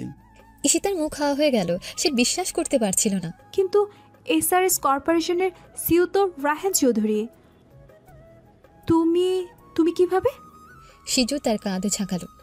আমি শুধু রায়হান চৌধুরীর ছেলে ম্যাডাম। উনি এখন অবসর নিয়েছেন। গত 2 বছর ধরে তিনি আমাকে এই কোম্পানির সমস্ত দায়িত্ব বুঝিয়ে দিয়েছেন। সিজু তার হাত বাড়িয়ে দিল ঈশিতার দিকে। আমি সিজু চৌধুরী, SRS কর্পোরেশনের বর্তমান CEO। ঈশিতার চোখ কপালে উঠে গেল, তার সারা শরীর যেন ঠান্ডা হয়ে গেল। যে ছেলেকে সে একদিন সামান্য কর্মচারী বলে অপমান করেছিল, সে আজ তার সবচেয়ে বড় প্রতিদ্বন্দ্বী কোম্পানির CEO। তার গোপন ভালোবাসার মানুষটা, যাকে সে এতদিন খুঁজেছিল, সে এখন তার সামনে সম্পূর্ণ নতুন রূপে। এই সংবাদ যেন ঈশিতার সমস্ত অহংকার এক নিমেষে চূর্ণ করে দিল। ঈশিতা ফিসফিস করে বলল, সিজু চৌধুরী, কিন্তু তুমি তো বলতে তুমি গরিব, তোমার তো ফোকলা দাঁত ছিল। সিজু হেসে উঠল। হ্যাঁ ম্যাডাম, আমি তো বলতাম। সবই ছিল অভিনয়। আমি নিজেকে গরিব সাজিয়েছিলাম যেন পৃথিবীর আসল রূপটা দেখতে পাই, যেন জানতে পারি ক্ষমতা আর অহংকার কীভাবে মানুষকে অন্ধ করে দেয়। আর ফুকলা দাঁত, সেটা তো আমার অভিনয়কে আরও অবিশ্বাসযোগ্য করে তুলেছিল, তাই না? ঈশিতার মনে পড়ে গেল সিজুর সে অদ্ভুত হাসি, তার ব্যঙ্গাত্মক কথাগুলো, সব কিছুর পেছনে তবে এক গভীর উদ্দেশ্য ছিল। সে অনুভব করলো তার সারা জীবনে সে এত বড় ভুল আর করেনি। ঈশিতার চোখে জল এসে গেল। তুমি তুমি আমাকে ধোঁকা দিয়েছো সিজু। তুমি কেন আমারটা করলে? কেন আমাকে মিথ্যে বলে কষ্ট দিলে? সিজু ধীরে ধীরে ঈশিতার চোখের জল মুছে দিল। তার স্পর্শে ঈশিতার সমস্ত অভিমান যেন গলে যেতে লাগলো। আমি আপনাকে কষ্ট দিতে চাইনি ম্যাডাম। আমি শুধু চেয়েছিলাম আপনি আপনার অহংকার থেকে বেরিয়ে আসুন। আমি চেয়েছিলাম আপনি একজন মানুষকে তার পোশাক বা পদ দেখে বিচার না করে তার ভেতরের সত্তা দিয়ে বিচার করুন। তার কণ্ঠস্বরে গভীর অনুভূতি। আমি জানি আপনি আমাকে বিশ্বাস করতে পারেননি, কিন্তু আমার ভেতরের মানুষটা সবসময় আপনার জন্য এক ধরনের টান অনুভব করত। আমি আপনাকে ঘৃণা করতে পারিনি ম্যাডাম। ঈশিতার মনে হলো তার পায়ের নিচের মাটি যেন সরে যাচ্ছে। যে মানুষটাকে সে দিনের পর দিন অপমান করেছে, যাকে নিজের কোম্পানি থেকে বের করে দিয়েছে, সেই কিনা এত বড় একজন ব্যবসায়ী, এবং সেই তার জন্য এত কিছু করেছে, এমনকি প্রতিশোধ নিতে এসেও তার প্রতি তার ভালোবাসা প্রকাশ করেছে। আমি আমি জানি না কি বলবো সিজু। আমার সব অহংকার আজ ভেঙে চুরমার হয়ে গেছে। আমি তোমাকে এত ভুল বুঝেছিলাম, তোমাকে এত কষ্ট দিয়েছি। সিজু তার হাত ধরে রাখলো। যা হয়েছে তা অতীত। এখন আমাদের সামনে ভবিষ্যৎ। আমরা কি নতুন করে শুরু করতে পারি না? আপনার সেই অহংকারী সিইও সত্যটাকে সরিয়ে রেখে একজন সাধারণ মানুষ হিসাবে। ঈশিতা সিজুর চোখে তাকালো। তার চোখে সেই চেনা গভীরতা, সে একই ভালোবাসা। ঈশিতার মনে হলো এই মুহূর্তে সে সিজুকে বিশ্বাস করতে পারে। তার জীবনে এই মানুষটা ফিরে এসেছে এবং এইবার সে আর তাকে হারাতে চায় না। হ্যাঁ সিজু, আমি নতুন করে শুরু করতে চাই তোমার সাথে। তাদের মাঝে যেন এক নীরব প্রতিজ্ঞা হলো। মিটিং রুমের আলো তাদের পুনর্মিলনের সাক্ষী হইল। বাইরে তখনও শহরের কোলাহল, কিন্তু ঈশিতা সিজুর জগতে তখন শুধু তাদের দুজনারই অস্তিত্ব। প্রতিশোধের পথে এসেছিল এই মোড়, কিন্তু তা শেষ হলো ভালোবাসার এক নতুন সম্ভাবনায়। এবার ঈশিতা সিজুকে আর হারাবে না। ঢাকার বিলাসবহুল হোটেলের মিটিং রুম। ঈশিতা এবং সিজু একে অপরের দিকে তাকিয়ে আছে। কিছুক্ষণ আগে উন্মোচিত হওয়া সিজুর আসল পরিচয় ঈশিতাকে সম্পূর্ণ স্তব্ধ করে দিয়েছে। তার মনে শত শত প্রশ্ন ঘুরপাক খাচ্ছে। তুমি তুমি রায়হান চৌধুরীর ছেলে, এসআরএস কর্পোরেশনের সিও। ঈশিতা ফিসফিস করে বলল, তার কণ্ঠস্বরে অবিশ্বাস। কিন্তু কেন কেন তুমি নিজেকে গোপন রেখেছিলে? কেন একজন সাধারণ কর্মচারীর ছদ্মবেশ নিয়ে আমার কোম্পানিতে কাজ করেছিলে? সিজু ঈশিতার হাত ধরে রাখলো, তার চোখে গভীর দৃষ্টি। আমি জানি ম্যাডাম, আপনার মনে অনেক প্রশ্ন। আমি সব কিছু বলবো। এই মিথ্যা পরিচয়, এই ছদ্মবেশের পেছনে একটা দীর্ঘ গল্প আছে। সিজু চেয়ার টেনে ঈশিতাকে বসতে ইশারা করলো। তারা দুজনেই বসলো। দেখুন, সিজু বলতে শুরু করলো, তার কণ্ঠস্বরে এক ধরনের বিষাদ। আমি যখন কলেজে পড়তাম তখন আমার বাবা মা আমাকে খুব শাসন করতেন। তারা চাইতেন আমি শুধু পড়াশোনা করি আর কোনো ঝামেলায় না জড়াই। কিন্তু আমি অন্যায় সহ্য করতে পারতাম না। যারা দুর্বলদের উপর চড়াও হতো, আমি তাদের প্রতিবাদ করতাম। ঈশিতা মন দিয়ে সিজুর কথা শুনছিল, তার চোখ সিজুর মুখের উপর নিবদ্ধ। একবার একটা ঘটনা ঘটেছিল। কলেজে কিছু পকেটের ছেলে একটা মেয়েকে উত্ত্যক্ত করছিল। আমি সেটা সহ্য করতে পারিনি। তাদের সাথে আমার মারামারি হয়। আত্মরক্ষার জন্য আমি তাদের নেতাকে আঘাত করি। আঘাতটা গুরুতর ছিল। আমার বাবা মা আমাকে বিশ্বাস করেননি। তারা ভেবেছিলেন আমি খারাপ হয়ে গেছি। আমার বাবা এতটাই হতাশ হয়েছিলেন যে তিনি আমাকে বাড়ি থেকে বের করে দিয়েছিলেন। সিজুর কণ্ঠস্বর আবেগে ভারী হয়ে উঠল। তিনি বলেছিলেন, হয় আমি বদলে যাব, নয়তো এই বাড়িতে আমার কোনো জায়গা নেই। তারপর সিজু সব কিছু বলল। কিন্তু তুমি কেন নিজেকে লুকিয়ে রেখেছিলে? তুমি তো চাইলে তোমার বাবার কোম্পানিতে কাজ করতে পারতে। সিজু দীর্ঘশ্বাস ফেলল। আমি চাইনি সীতা। আমি প্রমাণ করতে চেয়েছিলাম আমি নিজের পায়ে দাঁড়াতে পারি, আমার বাবার পরিচয় নয়, নিজের যোগ্যতায়। আমি চেয়েছিলাম মানুষ আমাকে আমার কাজের জন্য চিনুক, আমার নামের জন্য নয়, আমার বাবার নামের জন্য নয়। তাই আমি নিজের পরিচয় গোপন করে এক সাধারণ জীবন বেছে নিয়েছিলাম। একটা সাধারণ কোম্পানিতে কাজ করতে চেয়েছিলাম, যেখানে কেউ আমাকে চিনবে না। সেখানেই আমি আপনার কোম্পানিতে এসেছিলাম। ঈশিতার চোখে জল এসে গেল। সে বুঝতে পারছিল সিজুর ভেতরের কষ্টটা। এই ছেলেটা কতটা আত্মসম্মানী, কতটা জিদি। আর কিছুদিন যেতে না যেতেই সেই মিথ্যা অভিযোগে আমাকে আপনিও বের করে দিলেন কোম্পানি থেকে। আপনি কি জানেন, সেটা ছিল রাশেদের কাজ। সে আপনার কোম্পানির সাথে আমাদের ডিলটা হতে দিতে চাইছিল না। সে জানতো আমি আপনার কোম্পানিতে কাজ করছি, তাই সে আমাকে ফাঁসানোর জন্য উঠে পড়ে লেগেছিল। আর আপনার আইটি হেড, সে ছিল রাশেদেরই লোক, তাকে টাকা দিয়ে কেনা হয়েছিল। সিজুর চোখে ফুটে উঠল পুরনো ক্রোধ। আমি সেদিন প্রতিবাদ করিনি, কারণ আমি জানতাম একদিন সত্য বেরিয়ে আসবে। আর আমি চেয়েছিলাম আপনি নিজের চোখে সত্যটা দেখুন। আমি জানতাম আপনি আমাকে বিশ্বাস করতে পারেননি, কিন্তু আমি আপনার উপর রাগ করিনি, কারণ আপনার কাছে প্রমাণ ছিল। ঈশিতার সারা শরীর যেন ঠান্ডা হয়ে গেল। তার প্রতিটি ভুলের জন্য সে এখন নিজেকে অপরাধী মনে করছে। আমি কতটা বোকা ছিলাম সিজু, আমি তোমাকে চিনতে পারিনি। তোমার মতো একজন ভালো মানুষকে আমি কত অপমান করেছি। আমি তোমাকে বিশ্বাসঘাতক বলেছিলাম। আমাকে ক্ষমা করে দাও সিজু, আমি তোমাকে কতটা কষ্ট দিয়েছি। ঈশিতার কণ্ঠস্বর কান্নায় ভেঙে পড়ল। সিজু ঈশিতার হাত দুটো নিজের হাতে তুলে নিল। আপনি আমাকে কষ্ট দেন নিশিতা, আপনি আমাকে শিখিয়েছেন, আপনার অহংকার আমাকে শিখিয়েছে ক্ষমতার অপব্যবহার কতটা ভয়ঙ্কর হতে পারে। আপনার অপমান আমাকে আরও শক্তিশালী করেছে, আর আপনার অনুপস্থিতি আমাকে আপনার প্রতি ভালোবাসতে শিখিয়েছে। সিজুর চোখে গভীর আবেগ। আপনি আমার কাছে ক্ষমা চাইবেন না ঈশিতা, আমি আপনার কাছে ক্ষমা চাইছি আমার ছদ্মবেশের জন্য, আপনাকে কষ্ট দেওয়ার জন্য। ঈশিতা সিজুর চোখের দিকে তাকালো। তার চোখে তখন কোনো রাগ নেই, কোনো অভিমান নেই, শুধু গভীর ভালোবাসা আর একে অপরের প্রতি বোঝাপড়া। তাদের মধ্যে পুরনো অভিমান দূর হয়ে গেল। তাদের সম্পর্কের মধ্যে এক নতুন অধ্যায়ের সূচনা হলো, যেখানে ছিল শুধু সহানুভূতি আর বিশ্বাস। ঈশিতা ফিসফিস করে বলল, আমি তোমাকে বিশ্বাস করি সিজু। আমি জানি তুমি যা করেছো তা তোমার জীবনকে বোঝার জন্য, আর আমি গর্বিত যে তুমি এমন একজন মানুষ। সিজু মৃদু হাসল। তাহলে এখন কি আমরা ডিলটা ফাইনাল করতে পারি ম্যাডাম? তার চোখে কৌতুক। ঈশিতাও হাসল। তার চোখে এখনো জল, কিন্তু মুখে হাসি এনে বলল, অবশ্যই মিস্টার সিজু চৌধুরী, আমাদের কোম্পানি আপনার সাথে কাজ করতে পেরে গর্বিত হবে। তাদের মাঝে এক নতুন বোঝাপড়া তৈরি হলো। তাদের ব্যক্তিগত সম্পর্ক এবং পেশাগত সম্পর্ক এক বিন্দুতে এসে মিশে গেল। সিজু তার ল্যাপটপ থেকে কিছু ফাইল বের করলো। তাহলে ম্যাডাম আমাদের ডিলের শর্তগুলো হলো। সিজু পেশাদারি ভঙ্গিতে কথা বলতে শুরু করলো। ঈশিতা মন দিয়ে শুনছিল, কিন্তু তার চোখ বারবার সিজুর দিকে চলে যাচ্ছিল। এই মানুষটা তার জীবনকে সম্পূর্ণ পাল্টে দিয়েছে, তার অহংকার ভেঙে দিয়েছে, তাকে নতুন করে ভালোবাসতে শিখিয়েছে। তারা দুজনে একে অপরের প্রতি সহানুভূতিশীল ছিল। তাদের মধ্যে এক গভীর বোঝাপড়া তৈরি হয়েছিল, যা যে কোনো বিজনেস ডিলের চেয়েও অনেক বেশি মূল্যবান। ডিলের শর্ত নিয়ে তাদের মধ্যে কিছুক্ষণ কথা হলো। সিজুর প্রস্তাবগুলো এতটাই শক্তিশালী এবং যুক্তিপূর্ণ ছিল যে ঈশিতা কোনো আপত্তি জানাতে পারল না। আমার মনে হয় আমাদের ডিলটা ফাইনাল হয়ে গেছে মিস্টার সিজু চৌধুরী। সিজু হেসে বলল, আমারও তাই মনে হয় ম্যাডাম। এই ডিলটা আমাদের দুজনের জন্য একটা নতুন শুরু। তারা দুজনেই স্বাক্ষর করলো চুক্তিতে। এটা শুধু একটা ব্যবসায়িক চুক্তি ছিল না, এটা ছিল তাদের সম্পর্কের নতুন অধ্যায়ের সূচনা। ঈশিতার মনে হলো জীবনের এই পথে সে সিজুকে পাশে পেয়েছে, এটাই তার সবচেয়ে বড় পাওয়া। তাদের পুরনো সব ভুল বোঝাবুঝি, সব অভিমান যেন এই মুহূর্তেই ধুয়ে মুছে গেল। ডিল ফাইনাল হওয়ার পর সিজু এবং ঈশিতার মধ্যে নিয়মিত দেখা সাক্ষাৎ হতে লাগলো। সে ঐতিহাসিক মিটিংয়ের পর তাদের সম্পর্কের গতিপথ যেন অনেকটাই বদলে গেছে। পুরনো অপমান অহংকারের দেয়াল ভেঙে গেলেও ঈশিতার মনে এখনও এক ধরনের জড়তা কাজ করছিল, কারণ সে এখন জানে সিজুকে এবং তাদের ক্ষমতার পার্থক্য কতটা। একদিন গভীর রাতে ঈশিতা তার অফিসে বসে ফাইল দেখছিল। ঈশিতা কর্পোরেশনকে আবারও আগের অবস্থায় ফিরিয়ে আনার জন্য সে রাত দিন পরিশ্রম করছিল।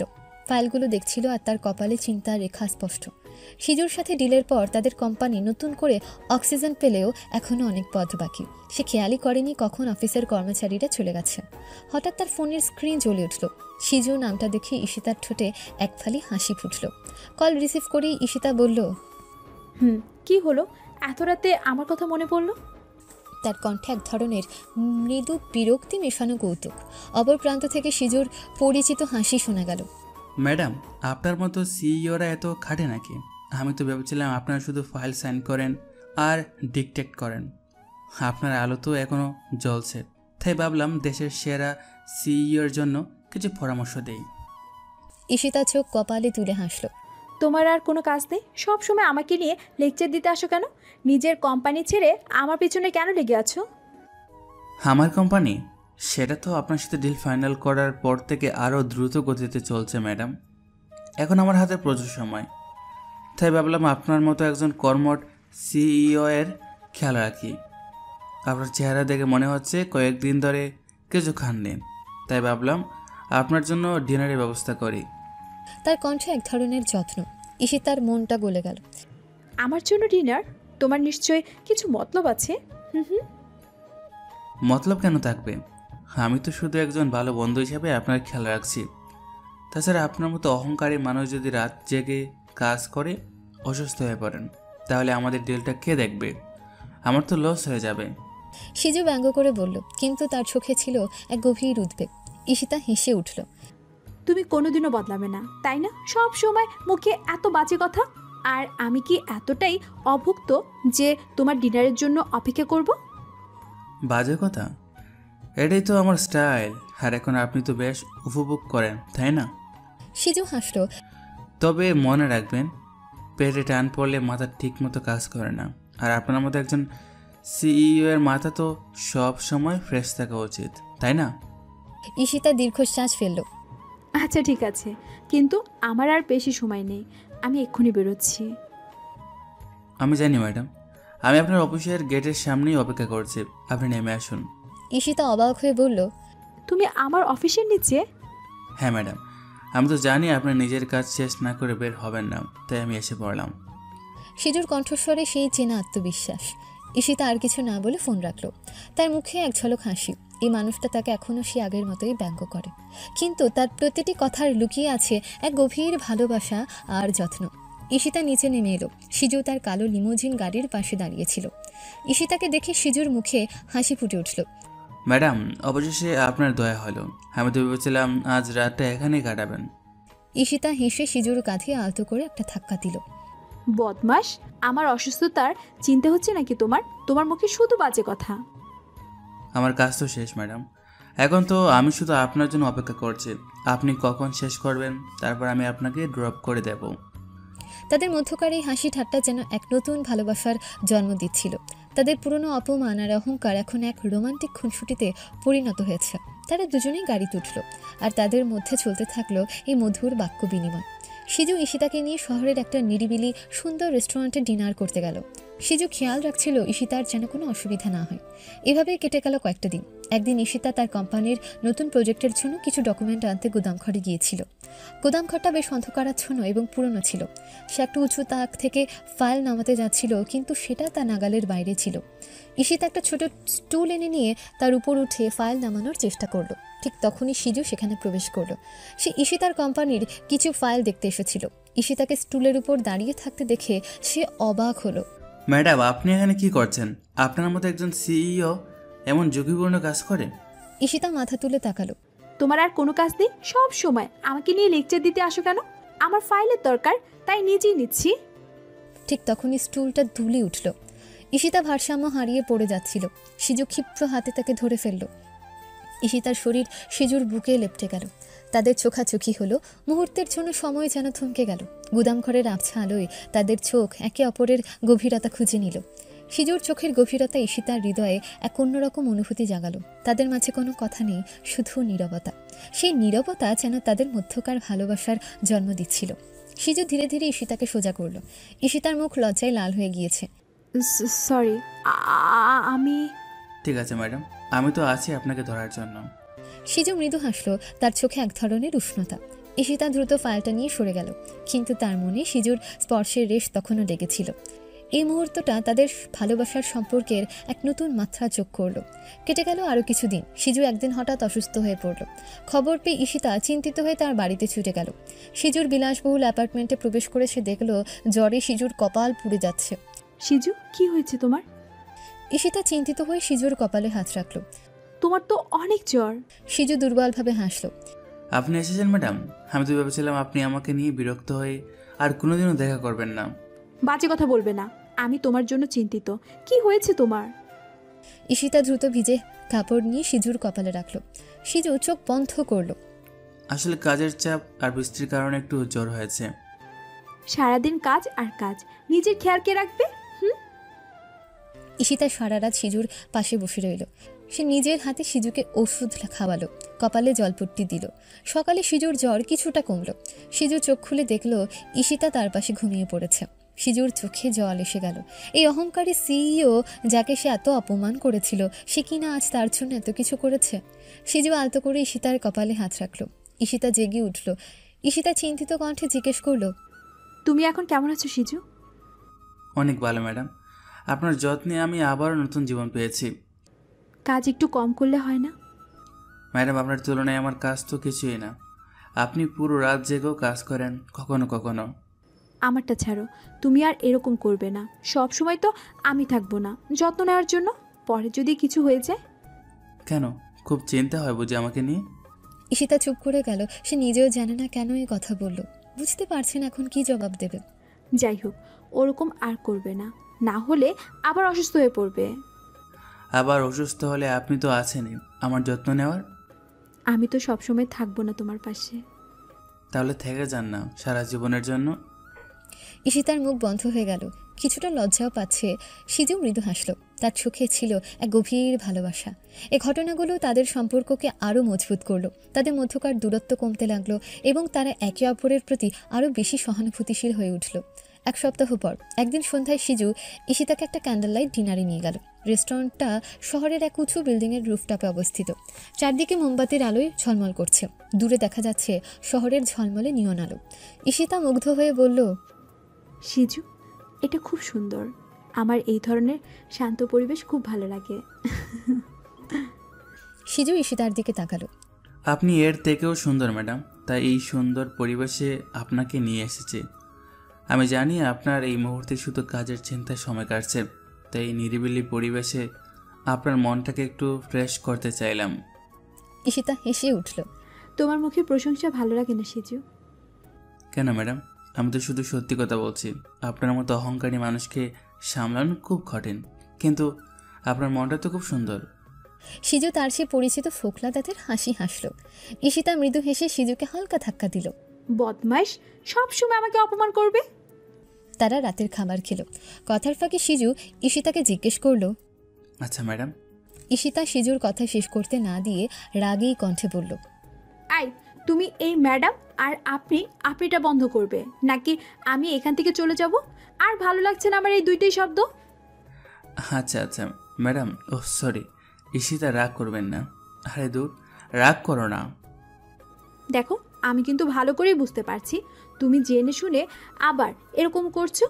আর একবার এরকম করলে এসআরএস কর্পোরেশনের সিওকে মেরে তক্তা বানিয়ে ফেলবো। আচ্ছা ঠিক আছে, তোমার ভবিষ্যতের স্বপ্ন কি? তুমি কোথায় দেখতে চাও নিজেকে 10 বছর পর? তোমার কোম্পানিকে কোথায় দেখতে চাও? ঈশিতা কিছুক্ষণ ভাবল। আমি চাই আমার কোম্পানিকে আবার আগের অবস্থানে ফিরিয়ে আনতে, এমনকি আরও বড় করে তুলতে। আর ব্যক্তিগত জীবনে আমি জানি না, আমি আগে এত কিছু ভাবিনি, কিন্তু এখন মনে হয় আমার পাশে এমন একজন মানুষ থাকুক যে আমাকে বুঝবে, আমাকে সমর্থন করবে, আর আমার পাশে থাকবে সব খারাপের সময়ও।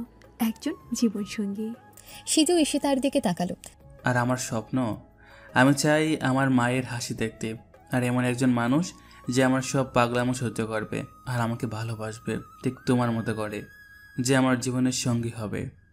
সিজুর চোখে ছিল এক গভীর আবেগ। তাদের কথোপকথন চলতে লাগলো। তারা একে অপরের স্বপ্ন, ভয় এবং ভবিষ্যৎ নিয়ে কথা বলল। এই ডিনারে তাদের সম্পর্ক আরও গভীর হলো। আরেকদিন সিজু ঈশিতাকে একটা লং ড্রাইভে নিয়ে গেল। তারা শহরের কোলাহল ছেড়ে চলে গেল একটা নিরিবিলি সমুদ্র সৈকতে। বিকেল গড়িয়ে সন্ধ্যা নামছিল। সমুদ্রের ঢেউগুলো পাড়ে এসে আছড়ে পড়ছিল। তারা পাশাপাশি একটা পুরনো বেঞ্চে বসে সূর্যাস্ত দেখল। বালুর উপর দিয়ে হেঁটে গেল। ঈশিতার কাঁধে মাথা রেখে সিজু বলল, দেখো ঈশিতা, সূর্যাস্তটা কত সুন্দর। তোমার সাথে থাকাটা আরো সুন্দর। সিজু মৃদু হাসল। অহংকারী মানুষের মনও যে এত সুন্দর হয় জানা ছিল না ঈশিতা। তার চোখে এক ধরনের মুগ্ধতা। ঈশিতা হেসে সিজুকে হালকা ধাক্কা দিল। বদমাস, আবার সবসময় আমাকে অহংকারী বলবে। সিজু ঈশিতার হাত ধরল। আমি তো শুধু মজা করি ঈশিতা, আসলে তোমার এই অহংকারটা আমার ভালো লাগে। এটা তোমাকে অন্যদের থেকে আলাদা করে তোলে। আচ্ছা তাই নাকি? হুম। তার মানে তুমি চাইছো আমি আবার আগের মতো হয়ে যাই? আগের মতো এতটাও না, একটু একটু চাই। কারণ এরকম শান্তশিষ্ট থাকলে বোরিং লাগে। সম্পর্কের মধ্যে একটু রাগ, একটু অভিমান থাকা দরকার। তারা অনেকক্ষণ ধরে সেখানে বসে রইল। সমুদ্রের বাতাস তাদের মনকে শান্ত করে দিচ্ছিল। এই মুহূর্তগুলো তাদের সম্পর্ককে আরও দৃঢ় করে তুলছিল। এভাবে চলতে অনেক দিন চলল। একদিন ঈশিতা সিজুর অ্যাপার্টমেন্টে এসেছিল। সিজু সেদিন খুব খুশি ছিল। সে তার হাতে থাকা গিটারটা নিল। সিজু জিজ্ঞেস করলো, আচ্ছা ঈশিতা, তোমার প্রিয় গান কি? ঈশিতা অবাক হলো। তুমি গান গাও? আমার মতো একজন বিজনেসম্যান গান গাইতে পারে না নাকি? আমি তো সবই পারি, বলো কোন গান? ঈশিতা একটা পুরনো বাংলা গানের নাম বলল। সিজু চোখ বন্ধ করে গিটারের তারে সুর তুলল। তার কণ্ঠস্বর ছিল নরম গভীর। সে গান গাইতে শুরু করলো। ঈশিতা মুগ্ধ হয়ে শুনছিল। সিজুর কণ্ঠে এমন জাদু ছিল যা ঈশিতা আগে কখনো শুনেনি। গানের প্রতিটি শব্দে যেন তাদের দুজনের গল্প ফুটে উঠছিল। ঈশিতার চোখ ভিজে উঠল। গান শেষ হলে সিজু গিটারটা রেখে ঈশিতার দিকে তাকালো। সিজু জিজ্ঞেস করলো, কেমন লাগলো madam? Oh sorry Ishita. Ishita উঠে এসে সিজুকে জড়িয়ে ধরল। সিজু, তুমি সত্যি অসাধারণ। আমি তোমাকে কতটা মিস করেছি তুমি জানো না। সিজু ঈশিতাকে শক্ত করে জড়িয়ে ধরল। তাদের মাঝে আর কোনো দূরত্ব নেই। এইসব কিছুর মাধ্যমে সিজু এবং ঈশিতার মধ্যে ভালোবাসার সম্পর্ক আরও গভীর হলো। তারা একে অপরের অতীতকে গ্রহণ করতে শুরু করলো। ঈশিতা বুঝতে পারল সিজুর সে ছদ্মবেশের পেছনের কারণটা।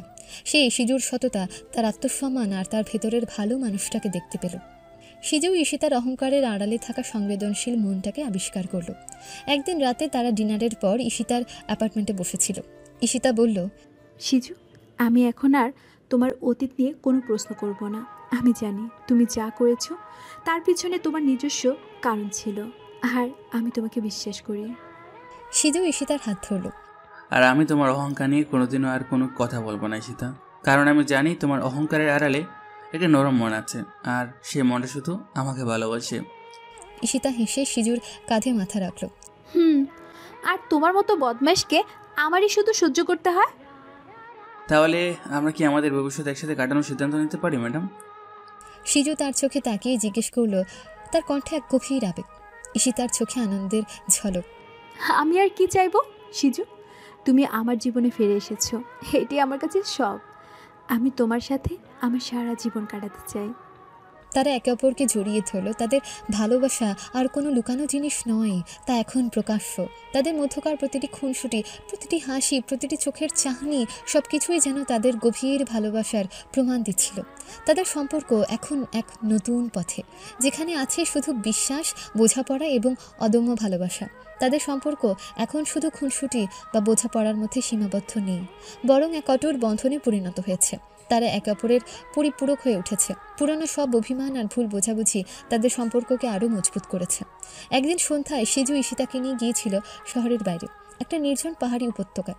চাঁদনি রাতে চারদিকে ছড়িয়ে আছে মায়াবী আলো। তারা একটা উঁচু স্থানে দাঁড়িয়েছিল, যেখান থেকে পুরো শহরটা দেখা যাচ্ছিল। তারাদের মেলা বসেছে আকাশে। ঠান্ডা বাতাস তাদের দুজনকে ছুঁয়ে যাচ্ছে। সিজু ঈশিতার হাত ধরে আছে। ঈশিতা, এই রাতটা কত সুন্দর তাই না? যেন আমাদের জন্যই সেজেছে। ঈশিতা সিজুর কাঁধে মাথা রাখল। হ্যাঁ সিজু, তোমার সাথে থাকলে সব কিছু সুন্দর মনে হয়। সিজু ধীরে ধীরে ঈশিতার দিকে ঘুরল। তার চোখে এক গভীর আবেগ। সে তার পকেট থেকে একটা ছোট মখমলের বাক্স বের করলো। বাক্সটা খুলতে তার ভেতর থেকে একটা উজ্জ্বল হীরের আংটি ঝলমল করে উঠল। সিজু বলল, ঈশিতা, আমার জীবনের প্রতিটি ধূলিকণা তোমার জন্য উৎসর্গীকৃত। তুমি আমার স্বপ্ন, আমার প্রেরণা। তুমি কি আমার সাথে তোমার বাকি জীবনটা কাটাতে রাজি আছো? তুমি কি আমার জীবন সঙ্গিনী হবে? সে একটু হাঁটু মুড়ে বসল। তার চোখ ঈশিতার দিকে নিবদ্ধ। ঈশিতার চোখে জল এসে গেল। সে বিশ্বাস করতে পারছিল না এই মুহূর্তটার জন্যই সে কতদিন অপেক্ষা করেছে। তার হৃদয়ের গভীরে লুকিয়ে থাকা ভালোবাসার মানুষটি আজ তাকে বিয়ের প্রস্তাব দিচ্ছে। ঈশিতার গলা বুঝে এলো। সিজু, আমি হ্যাঁ। সে সিজুর হাত ধরে তাকে টেনে তুলল। আমি সে আনন্দে রাজি সিজু। আমি তোমার সাথে আমার বাকি জীবনটা কাটাতে চাই।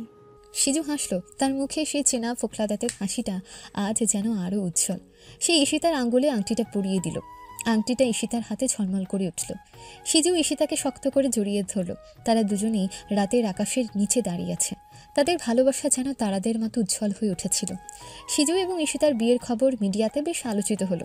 এসআরএস কর্পোরেশনের সিইও সিজু চৌধুরী এবং ঈশিতা কর্পোরেশনের সিইও ঈশিতা চৌধুরীর মিলন ছিল বছরের সবচেয়ে বড় খবর।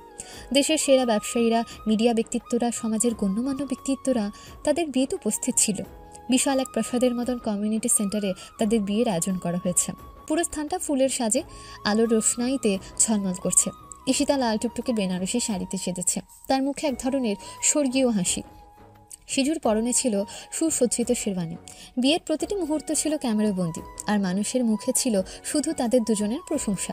বিয়ের সমস্ত আনুষ্ঠানিকতা শেষ হওয়ার পর সিজু এবং ঈশিতা তাদের নতুন জীবন শুরু করলো। সব পেরিয়ে বাসর ঘরে তারা দুজনেই প্রবেশ করলো। ঘরটা ফুলের মোমবাতির আলোয় সেজে আছে, এক মিষ্টি সুবাসে ঘর ভরে আছে। ঈশিতা ধীরে ধীরে পালঙ্কের দিকে এগিয়ে এলো। সিজু দরজা বন্ধ করে ঈশিতার দিকে তাকালো। সিজু হাসলো। অবশেষে তুমি আমার হলে। ভাবতে পারেনি এক অহংকারী সিইও আমার মধ্যে একজন পাগলের জীবনসঙ্গিনী হবে। ঈশিতা মৃদু হেসে সিজুর দিকে এগিয়ে এলো। আর আমি তো ভাবিনি এক বদমাইশ ছদ্মবেশী মানুষ আমার জীবনে এত গভীর প্রভাব ফেলবে। তোমার মতো একজন মানুষকে ভালোবাসতে পারাটা আমার জীবনে শ্রেষ্ঠ প্রাপ্তি। সিজু ঈশিতার হাত ধরলো। তোমার হাতের এই স্পর্শটা যেন সব ক্লান্তি দূর করে দেয়। তোমার চোখ দুটি আজ যে গভীর ভালোবাসা দেখেছি, তাতে আমার পুরো পৃথিবী সম্পূর্ণ। আমার সমস্ত স্বপ্ন আজ পূরণ হয়েছে। ঈশিতা তার মাথায় সিজুর কাঁধে রাখলো। তোমার নিঃশ্বাস আমার কানে এক নতুন সুর বাজায়। তোমার এই উষ্ণ স্পর্শ আমাকে অনুভব করায় আমি কতটা নিরাপদ। মনে হয় জন্ম জন্মান্তর ধরে আমি শুধু তোমার অপেক্ষাতেই ছিলাম সিজু। সিজু ঈশিতার চুল ছুঁয়ে দিল। তোমার এই কমল হাতের প্রতিটি রেখা আমার ভাগ্য রেখা যেন বলে। তোমার উপস্থিতি আমার চারপাশের সব কিছু যেন নতুন করে প্রাণ দেয়। তোমার হাসিটা যেন আমার সকালে সূর্যের মতো, আর তোমার প্রতিটা কথা আমার হৃদয়ের গভীরে ছাপ ফেলে যায়। আজ থেকে আমাদের জীবনটা এক নতুন পথে চলবে, যেখানে থাকবো শুধু আমরা দুজন, আমাদের ভালোবাসা আর আমাদের বিশ্বাস। সিজু ঈশিতার মুখটা আলতো করে নিজের দিকে ঘুরিয়ে নিল। তোমার দিকে তাকিয়ে থাকলে মনে হয় আমি যেন পৃথিবীর সব সৌন্দর্য একসাথে দেখতে পাচ্ছি। তোমার এই উজ্জ্বল চোখ, তোমার এই নরম হাসি, সব কিছুতেই আমার জগৎ। ঈশিতা ফিসফিস করে বলল, আর আমার কাছে তুমি আমার জগৎ সিজু। তোমার এই ভালোবাসা আমাকে নতুন করে বাঁচতে শিখিয়েছে।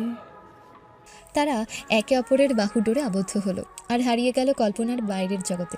তাদের বাসর ঘরের প্রতিটি মুহূর্ত ভালোবাসার নতুন নতুন শব্দে ভরে উঠল, যেখানে পুরনো কোনো গ্লানি নেই, শুধু নতুন করে শুরু করার অদম্য ইচ্ছে আর ভালোবাসা।